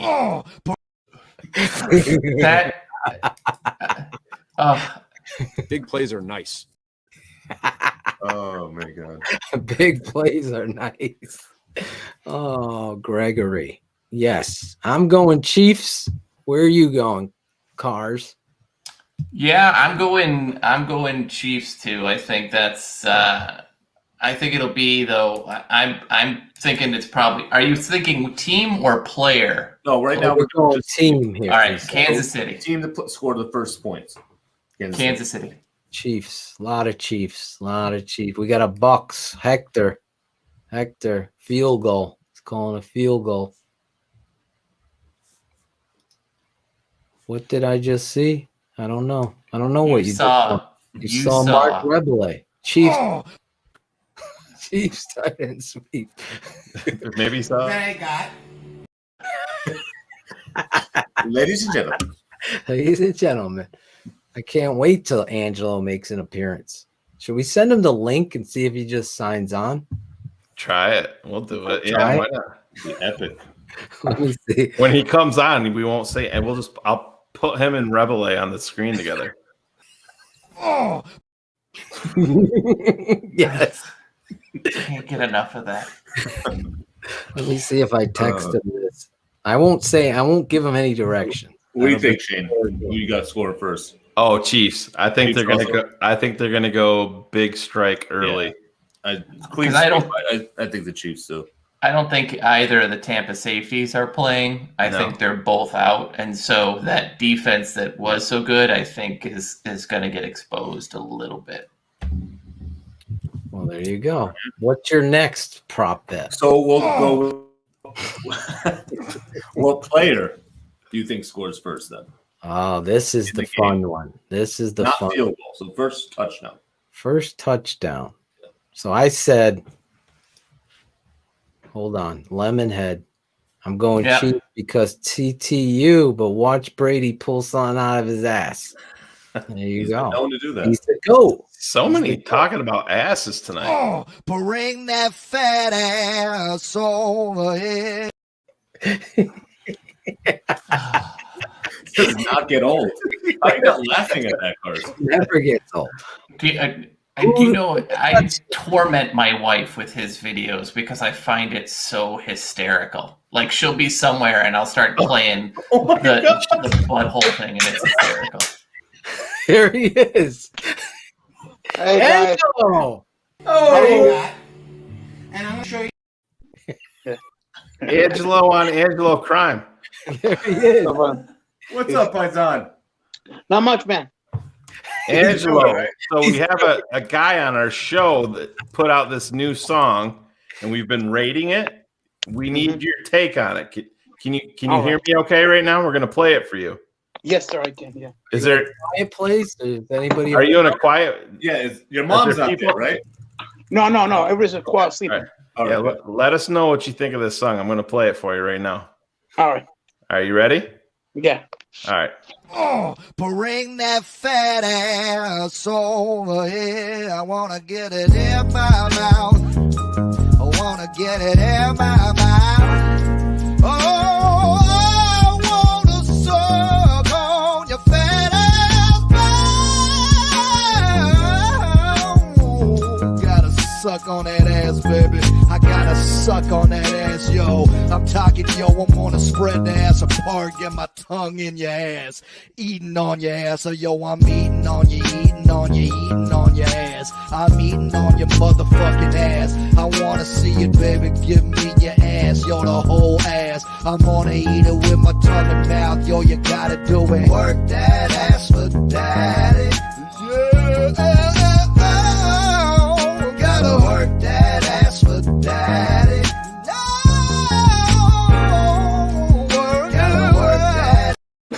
I did not. I can't. He's drinking. He's cooling. He's cooling down. Yeah, that's a hot song. It's called "Work That Ass for Daddy" by Mark Revelay. You better not work nothing in front of me. That's for sure. Oh, we got some audio issues. Is that your headphones? Yeah, I got my headphones. Oh, you hear me? You hear me? Okay. Yeah, we're good. We're good. Well, you were clicking like you had electric current going through your head. Oh, I was trying to put my headphones on, but I guess it's not going to work. No, we couldn't. It was something electric. But we were disappointed because we were hyping you up to be the promo tonight and do the script. And the fans are disappointed because you didn't come through. So I wanted you to. Guys, I'm deeply sorry. That's a easy script, but I needed some time to practice it. I want to make sure I do a good job. Okay. I feel you. Trust me. They put people on the spot all the time. Yeah. They don't care if they mess up. Cars messes up all the time. It's ridiculous. Yeah. So what did you think? What did you think of his debut song? Yeah, it was pretty good. It's not my taste. It's not my taste of music, but it was pretty good. Oh. So how was that spinach and sausage bread you made the other day? That looked good. It was phenomenal. It came out great, guys. Yeah, it looked good. Now you went to the movies tonight. Yeah. So I'm gonna go see the movie with Denzel Washington. The Little Things. I saw that. Do you eat popcorn during the movie? Yeah, I ate popcorn. Yeah. Do you slide it under the mask, or do you just pull the mask straight down off? Oh, he takes the mask off. Yeah, I take the mask off because I gotta have my popcorn. Yeah, there you go. Are you a butter popcorn guy? Yeah, I put a lot of butter. Oh. How was the movie? What are your thoughts? Good. Good. It was good. Don't spoil it. I'm not gonna spoil it. It's not a 10. I would give it a 6.5. How many pizza pies would you give it out of 10? 6.5. 6 pizza pies. 6 pizza pies. There you go. So Angelo Marino. Angelo, I coached. Well, he was. I was up there. I think you were. Angelo, how tall is Coach Phil? We're the same height, 5'7". See? There you said 5'6" to me last week, though. I thought. Wait, Phil is wearing heels, though. Let's be honest. When he's 5'7", he's in his lifts, right?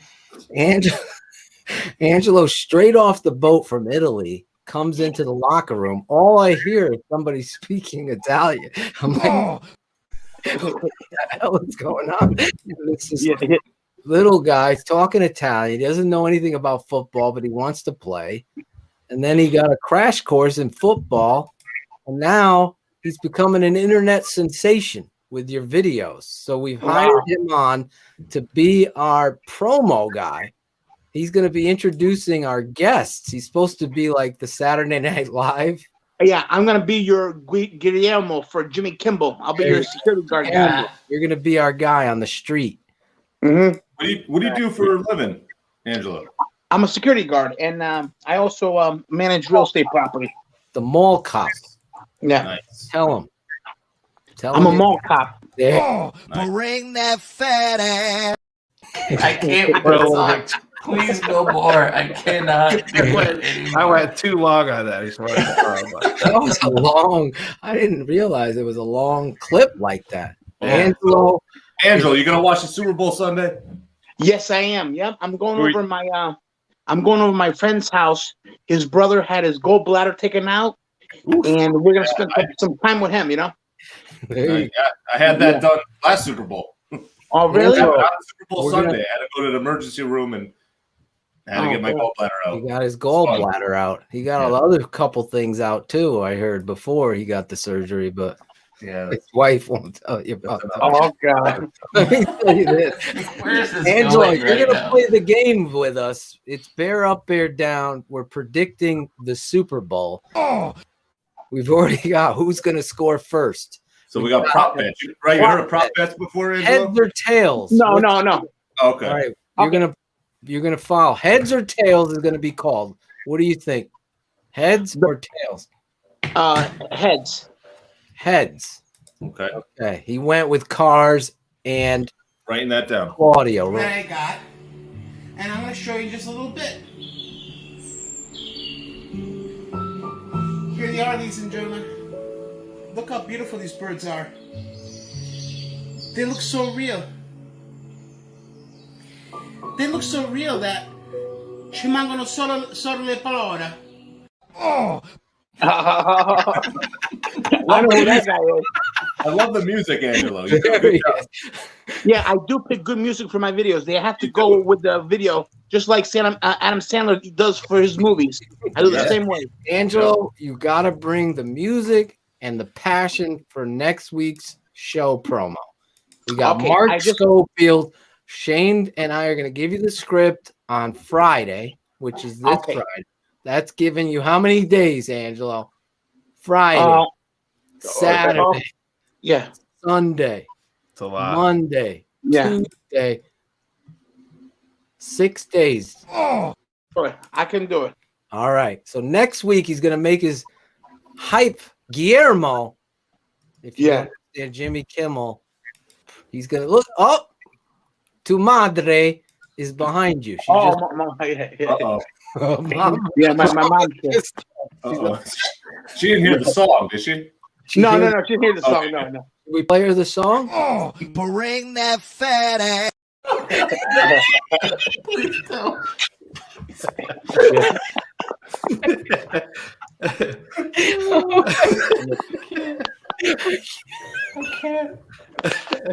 Can't you guys gotta warn me ahead of time so I can not take the edible beforehand because I can't. I just can't. So Angelo. All right, the next question. All right, Angelo, the next question is who scores first? Kansas City or Tampa Bay? Kansas City Chiefs are gonna score first. Nice. There you go. Wait a minute, and I can also tell you this. I'm gonna predict the winner.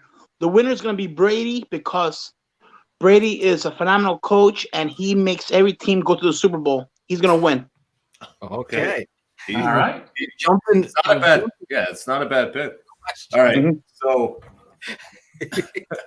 I had a couple because so there's prop bets about the game, and then there's prop bets that aren't about football, but they're about the game. And you know how there's like halftime shows and people sing and stuff like that, right?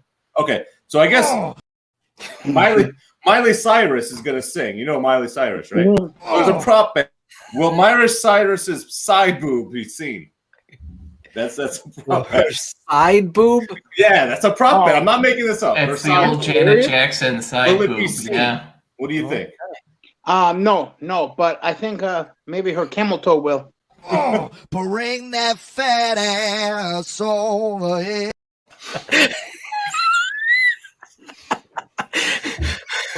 Hey guys, can I smoke a cigarette on the show or no?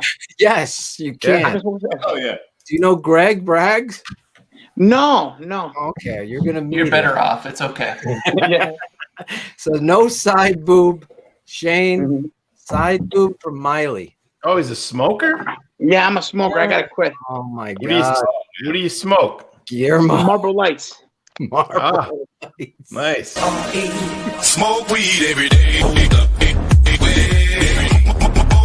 Smoke weed every day.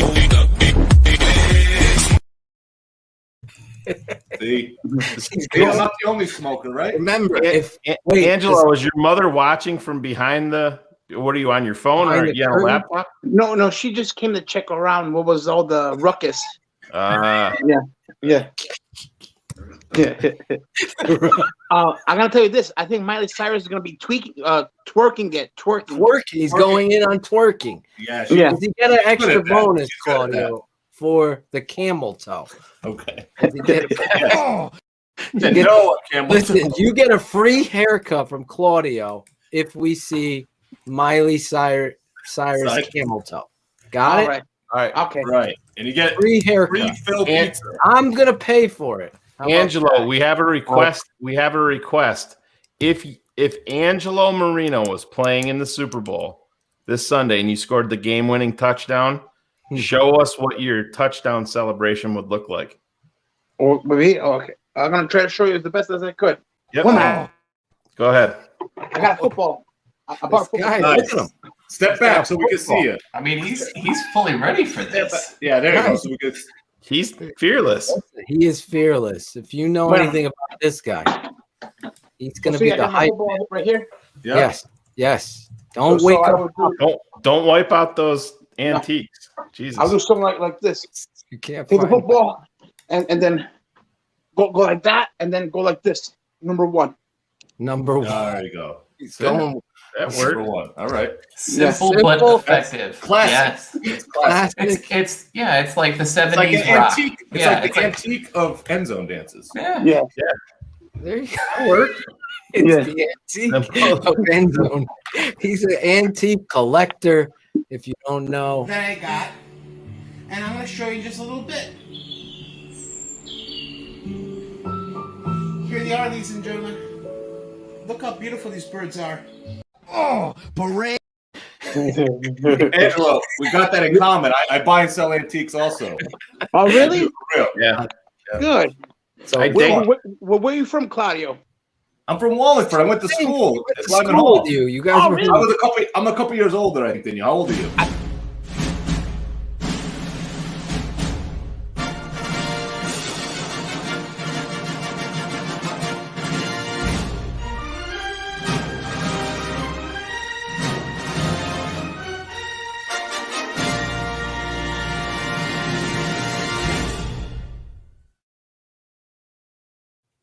Guys, this is the best show we've ever done. I mean, hands down, this is the best show. They do that to me all the time. I'm 37. I'm 37 years old. I graduated in 03. 03. Yeah, I'm a little older than you, so yeah, but Claudio, yeah, 99, right? No, 2000. 2003 I graduated. No, Claudio, you were 99 or 2000. 2000. There you go. All right. Holy cow. Angelo Marino. Off the script. We weren't expecting him to come on tonight. He jumped on last minute. Now you're getting a taste of the show. See, now we know. Wow. Now we know how reliable you are. That's good. Yeah. We love that. I love He just showed up. Yeah. Looks right up into the pocket, delivers. Look, this guy, class of 98. Class of 98. All over the world watching you right now, Angelo Marino. Angelo J. Marino. What's the J? Angelo Joe Marino. Yeah. Joe. Giuseppe? Yeah, Joe? Giuseppe. Giuseppe. Angelo for president, 2024. What do you think? I'll be the vice president. I want Donald Trump to come again. Oh. That's what his wife said, too. I shouldn't have put that up. No problem. So, anyways, wait a minute. You guys are not believe this. Do you know that Donald Trump is in my room? Donald Trump is in my room. You want to see him? No. No. We're We're politics free. We're politics free. You see him? That I got, and I'm going to show you just a live poster of him. He doesn't creep you out? You know? No, I love him. I love him. Every morning I wake up to him. I'm just glad he's not hanging above the bed. That would be No, a concern. Yeah, that would be more. You're not afraid he's going to grab anything? Or? Moving No, on. I'm gonna start. Next practicing Claudio, some music videos. Claudio? All right. So, Next. all right, Angelo. So, ready? So, we'll do the First final player? prop. All What right. do you think? First player to score. We all Yeah. didn't do that yet. Let's Okay. do First- that first- one and then one more. Yeah, because you know a lot of the players on the team besides Brady and some of the other players on the other teams. You know what, guys? You guys gonna be surprised about this. I don't follow sports that much. I follow every year, but I'm gonna get more involved now. Now that Yes. Dr. Phil is contacting me and Shayne. If you were to pick a favorite sport, would it be football? It'd be football first, then basketball, then it'd be soccer. Star Trek chess. I saw that video. Yeah. That was a nice chess. Chess. We're going to be finding out a lot about Angelo We've already And I'm also found going to find out a lot about you guys too. Oh, you will. Life science. There are things you're not going to want to learn. I can guarantee you that right now. There are depths here that.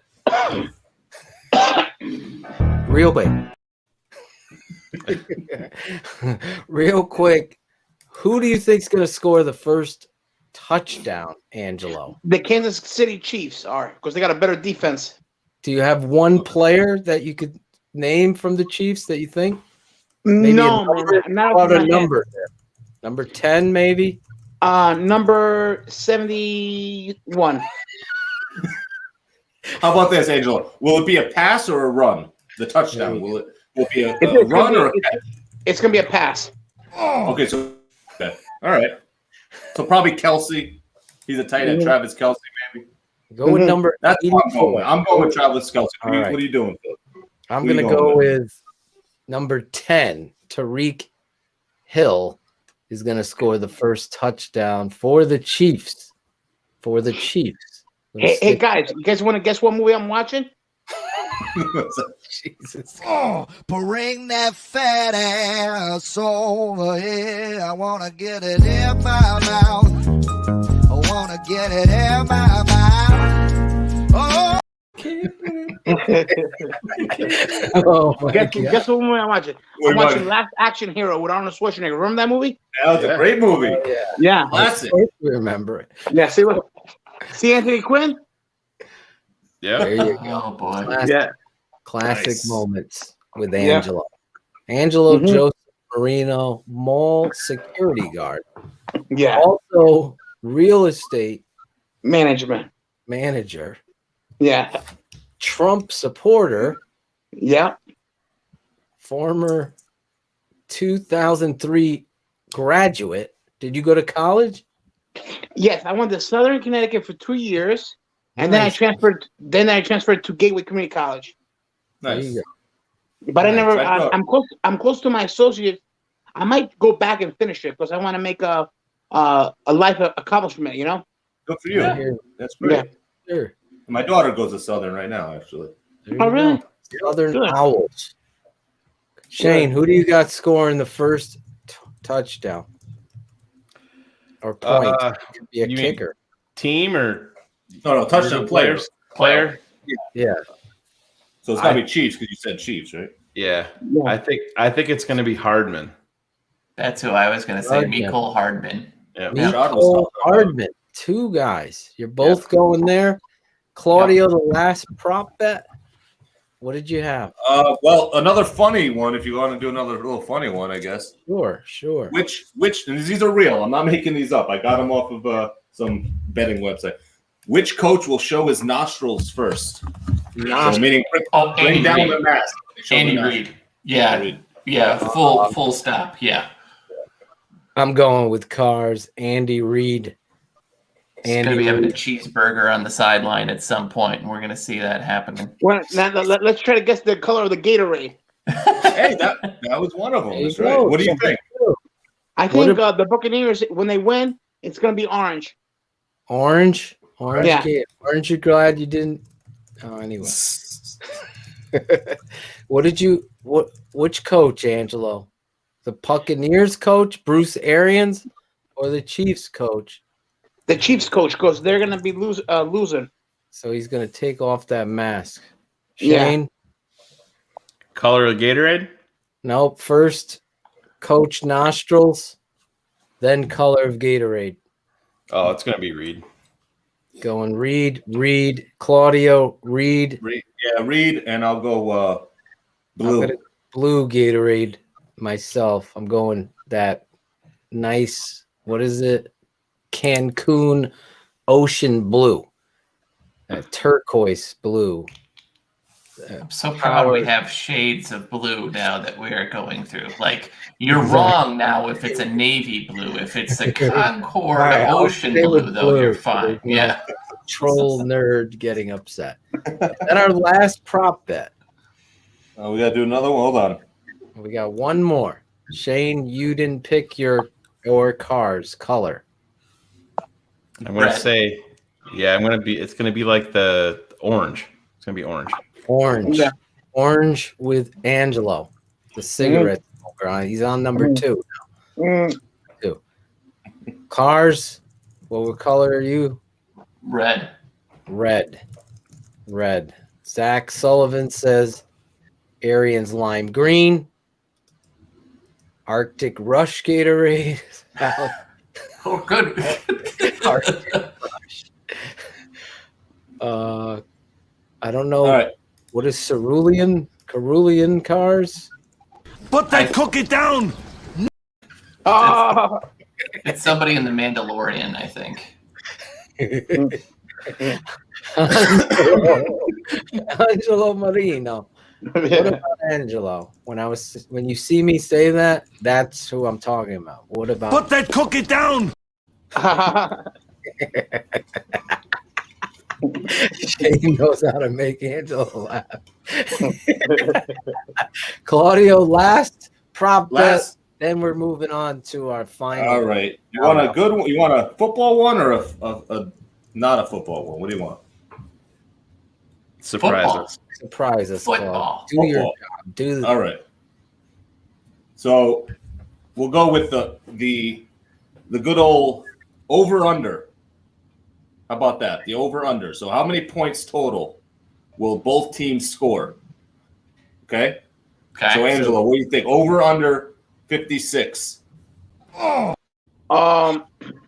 Okay, the Broncos, the Buccaneers are gonna score over 50. Wow. Wow. Okay. Put that cookie down. Damn. And so then what are the Chiefs going to score? Might as well just do a final score. What do you think? 7. So then it'll be over. Yeah. 45.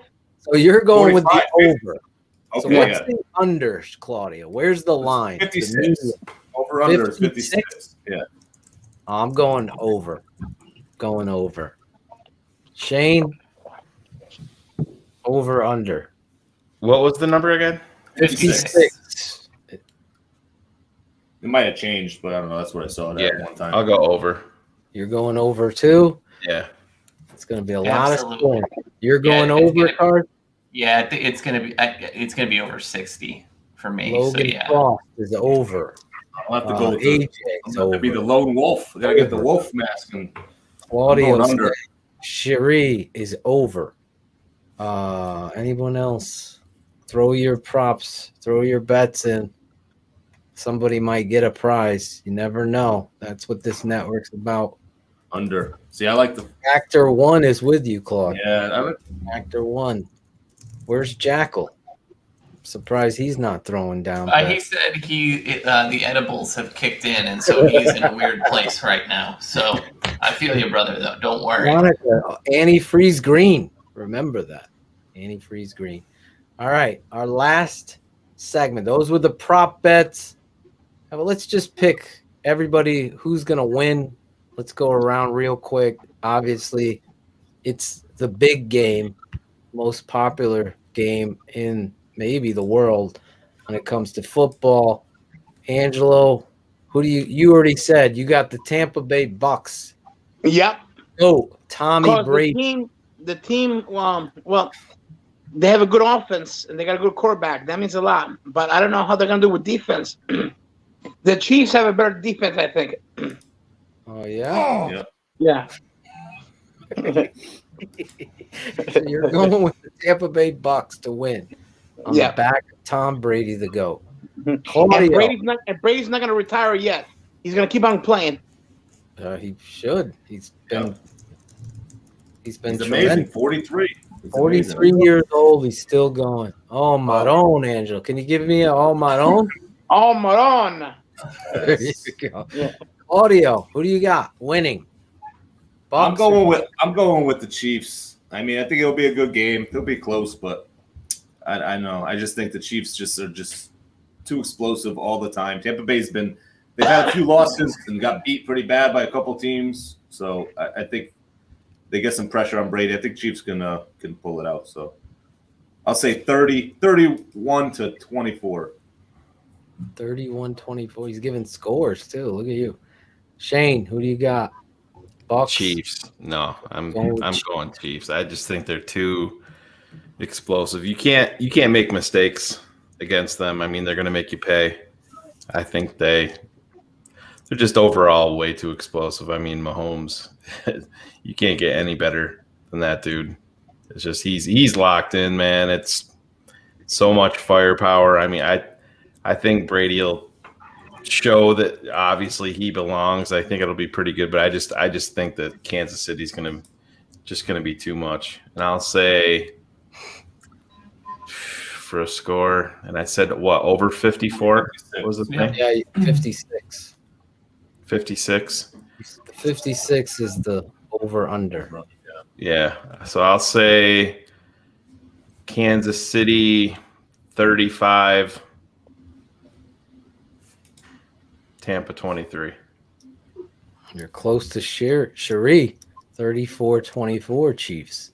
Look at that. Right on cue. Cars. So I've got the Chiefs winning. I think it's going to be a 40-plus point game for the Chiefs. Put that cookie down now. So I've got the Chiefs winning it 40-17. I'm just running right by it because it's gonna be a really good game, guys. 40. Oh, So yes. Claudio, you had Tampa? No, Chiefs. Chiefs, 31-24. Chiefs, Angelo, Tampa. I'm going to go with Angelo. What about Angelo? I'm going with the GOAT. I'm having Tom Brady win this game in a shootout. I think the Tampa Bay defense is a lot better than people realize. That pass rush. Look for Ndamukong Suh to make his presence felt. The Chiefs also lost their left tackle, right? Yeah. Yes. Fisher. Number I'm 71. I'm going. Hey, guys, let's talk about what kind of people are going to be there. 41, I think President Trump's going to be there.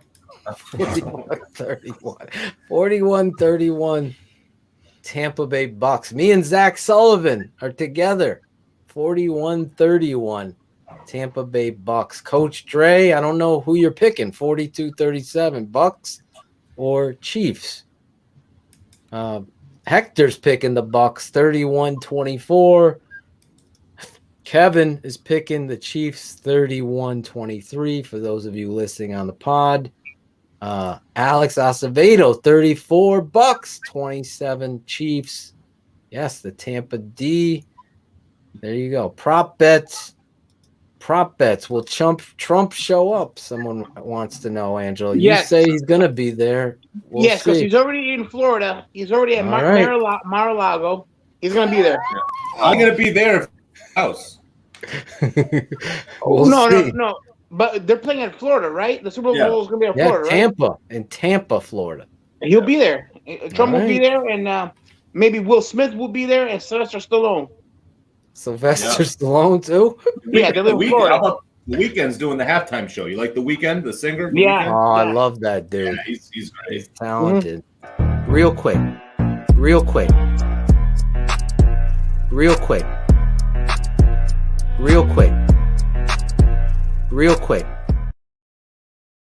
quick, guys. What a show. We have Rischad Whitfield. We got the announcement.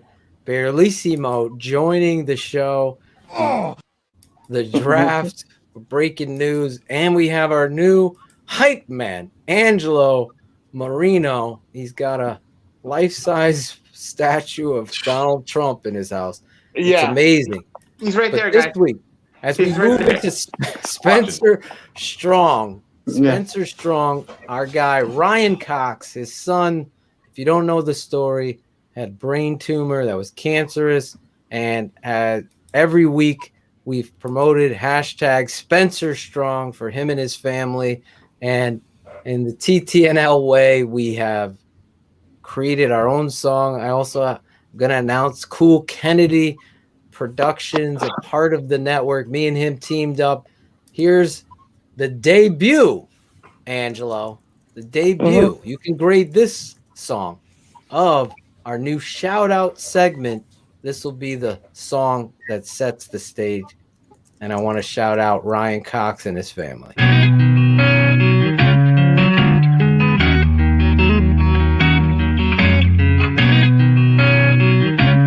out, Tape Never Lies. Shout out, I know you hear me, baby. Shout out, I know you see me, baby. Shout out, we gotta holla at you. Keep it 100 crew, gotta show love too. Shout out, I know you hear me, baby. Shout out, I know you see me, baby. Shout out, we gotta holla at you. Keep it 100 crew, gotta show love too. From the fans in the stands to the follows on the gram. Thanks for your support, showing love in the DM. We stay Spencer strong, fight together till the end. Now it's time to shout out worldwide friends and fam. Like the network that keeps it real, 100 crew. So many in the world that I gotta show love to.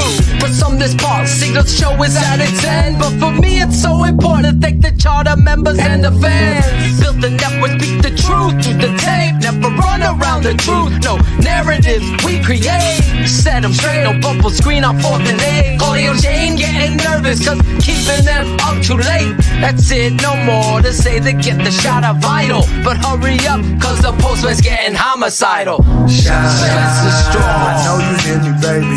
Shout out, I know you see me, baby.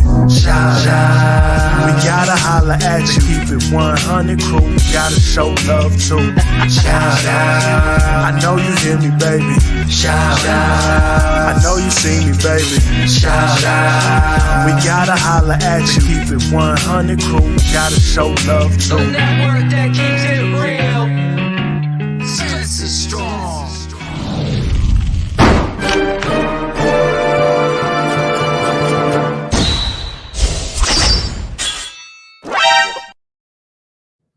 There you go. Wow. The shout out. What do you think, Angelo? That's a nice song. I like it. There you go. Angelo approves, Cars. Not enough butthole mentions, but otherwise it's a very strong offering for to say the least. There you go. And that's Claudio. You happy with the new segment song? Yeah, of course. Great job. At the end, there was a little dramatic dun dun dun. Dun. That was a good way. We could remove it if we want, but no, but that was a real good job. Awesome. Shout out to my boy Cool Kennedy for producing, singing. Obviously, you hear him and me rapping in there, and I sang a little bit of the hook with him. It was a lot of fun to do this, and that's what we do here. Original stuff, Angelo. Like bring you on out of nowhere. Good, man. That's good. Angelo, since you're the guest, this is the shout out segment. You got anybody you'd like to shout out tonight? I like to give a shout out to all the people that coached me in Lehman Hall. Scott McQueenie, Scott Medeiros. Yeah.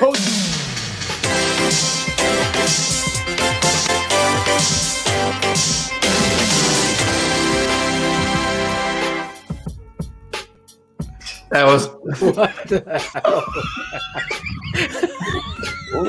That was that was not me, Angelo. All right. Oh my God, Angelo. Yeah. I have no idea what just happened. That guy Shayne is. That was the wrong button. He's a smart ass, that dude. Yeah. He's over there. That guy Shayne. No, go ahead. Keep naming those guys up because I know all of them. Go ahead. Scott Medeiros. Scott Medeiros was the last one I heard. Yeah. Coach Marone, Rob Marone. Yes. Great guy. Great guy. Mr. Coach Marone Sr. Oh yeah. Coach Koshin. Yes. Coach Father. Yes. And Coach Chip McKeon. Yep. Coach Chip. And who else we got? We got Coach Aiden Lynch. Coach Aiden Lynch. Yeah. And I think that's about it. I got them all. Shouted them all out. Good for you. Claudio, the barber. Well, I'll shout out a couple of the patrons here. Miguel Montez. The patron he caught me eating a snack, so good eyes, good observation there. And Monica Alazesk. I don't know if I'm saying her name right. And shout out to all the other patrons for making me laugh. Your comments are great. You guys are the best. And my wife and girls, of course, I got to tell them that I'm contractually obligated to say shout out to them. So, and Angelo, dude, shout out to you. Angelo. You came on, guys. You came on, and you made the night. I mean, this could be the best show that we've ever had. Yeah. It could be. No, yeah, absolutely. Good. I had a couple ab workouts because of you laughing over here. Laughing is Cars. You have any shout outs, ladies and gentlemen? I mean, I'm definitely not shouting out either you or Shayne. I want to be very clear on they that. do not deserve a shout out This week. If there is an anti-shout out to two people, that is for sure where that is going. But I mean, it's the first one, so I guess I should probably shout out my sister for actually listening and texting me like, what the hell is going on with these people and how the hell do you know them and what is wrong with you for knowing them? But other than that, no, that's it. Thanks. Shayne, do you have any shout outs? I got nothing. You got nothing.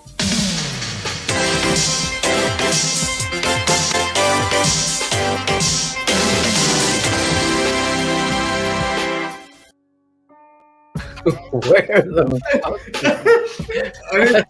This reminds me of a Saturday morning cartoon at the end. I fucked your mom and Andrew. Jesus Christ. Oh my God. I want to thank Rischad Whitfield for coming on the show, keeping it 100. It's a crazy show.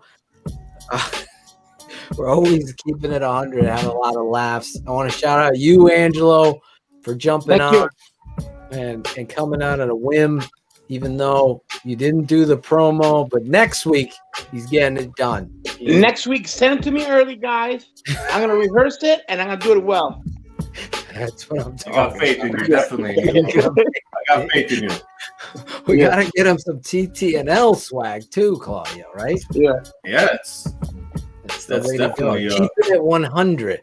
I want to shout out, speaking of swag, Martin Van Enbergen and his son for sending me those great picks. Alex Acevedo, the Sandlins for handling the swag shop. I want to shout out Lemuel Stinson that was in there. And of course, Barlissimo, the new addition. Like, can you stand the rain new addition? No, he's a new addition to TTNL, the Tape Never Lies Network. Barlissimo, shouting him out. Remember, this Saturday will be live for patrons on X's with the O's, where his Angelo shout out, my dad and I will be breaking down with former Bear Steve Edwards the guards of the Chicago Bears. That'll be live. And then afterwards, we're going to have a little sit down with me, Shayne, and Barlissimo, kind of laying out the lay of the land on the draft free agency side of our coverage and what we're going to do. I want to thank you guys in the chat. Obviously, you guys have been so fun and active. Hector, AJ, Chris Jackal, Jeff Burton, Ray, Mabul, I see you there. Koki, Frog, Logan Frost is in the Philippines. Gustavo earlier was in Brazil. Kevin, Jeff Burton, Cars' #1 fan. He should have shouted him out. Jeff said he wasn't my fan anymore, so we've had a falling out. Yeah. Since you found your sister, he's no longer your fan. Yes, yeah. It's a sad moment. I'll pour a little liquor out before I go to bed. I want to shout out the Factor 1, HL Priest, Geary, Hope There's Hope Williams. Where's my guy? I was looking for his name. Matt, Sarah, AJ Smith. I've already Cameron Beige. There it is. Cameron Beige. I'm gonna find that guy, and next week I'm gonna give him a shout out for the super bad, really was super great showcase of the Chicago Bears organization right there. He's even got the Toyota Camry in there with Mitch, George, Ted Phillips, Ryan Pace. And look at Coach Nagy, the cop. I can't see all the way back there. Is that another person, Shayne? It should be Cody Parkey in the back. Probably is Cody Parkey. I think it is Cody Parkey. This guy's all over it. Great job tonight, guys. Love the show. Oh, bring that fat ass over here. I want to get it in my mouth. I want to get it in my mouth. Oh, I want to suck on your fat ass. This has been a Shy City Sports presentation and a Tape Never Lies Network production. Keeping It 100. Thanks for tuning in to the Tape Never Lies Network.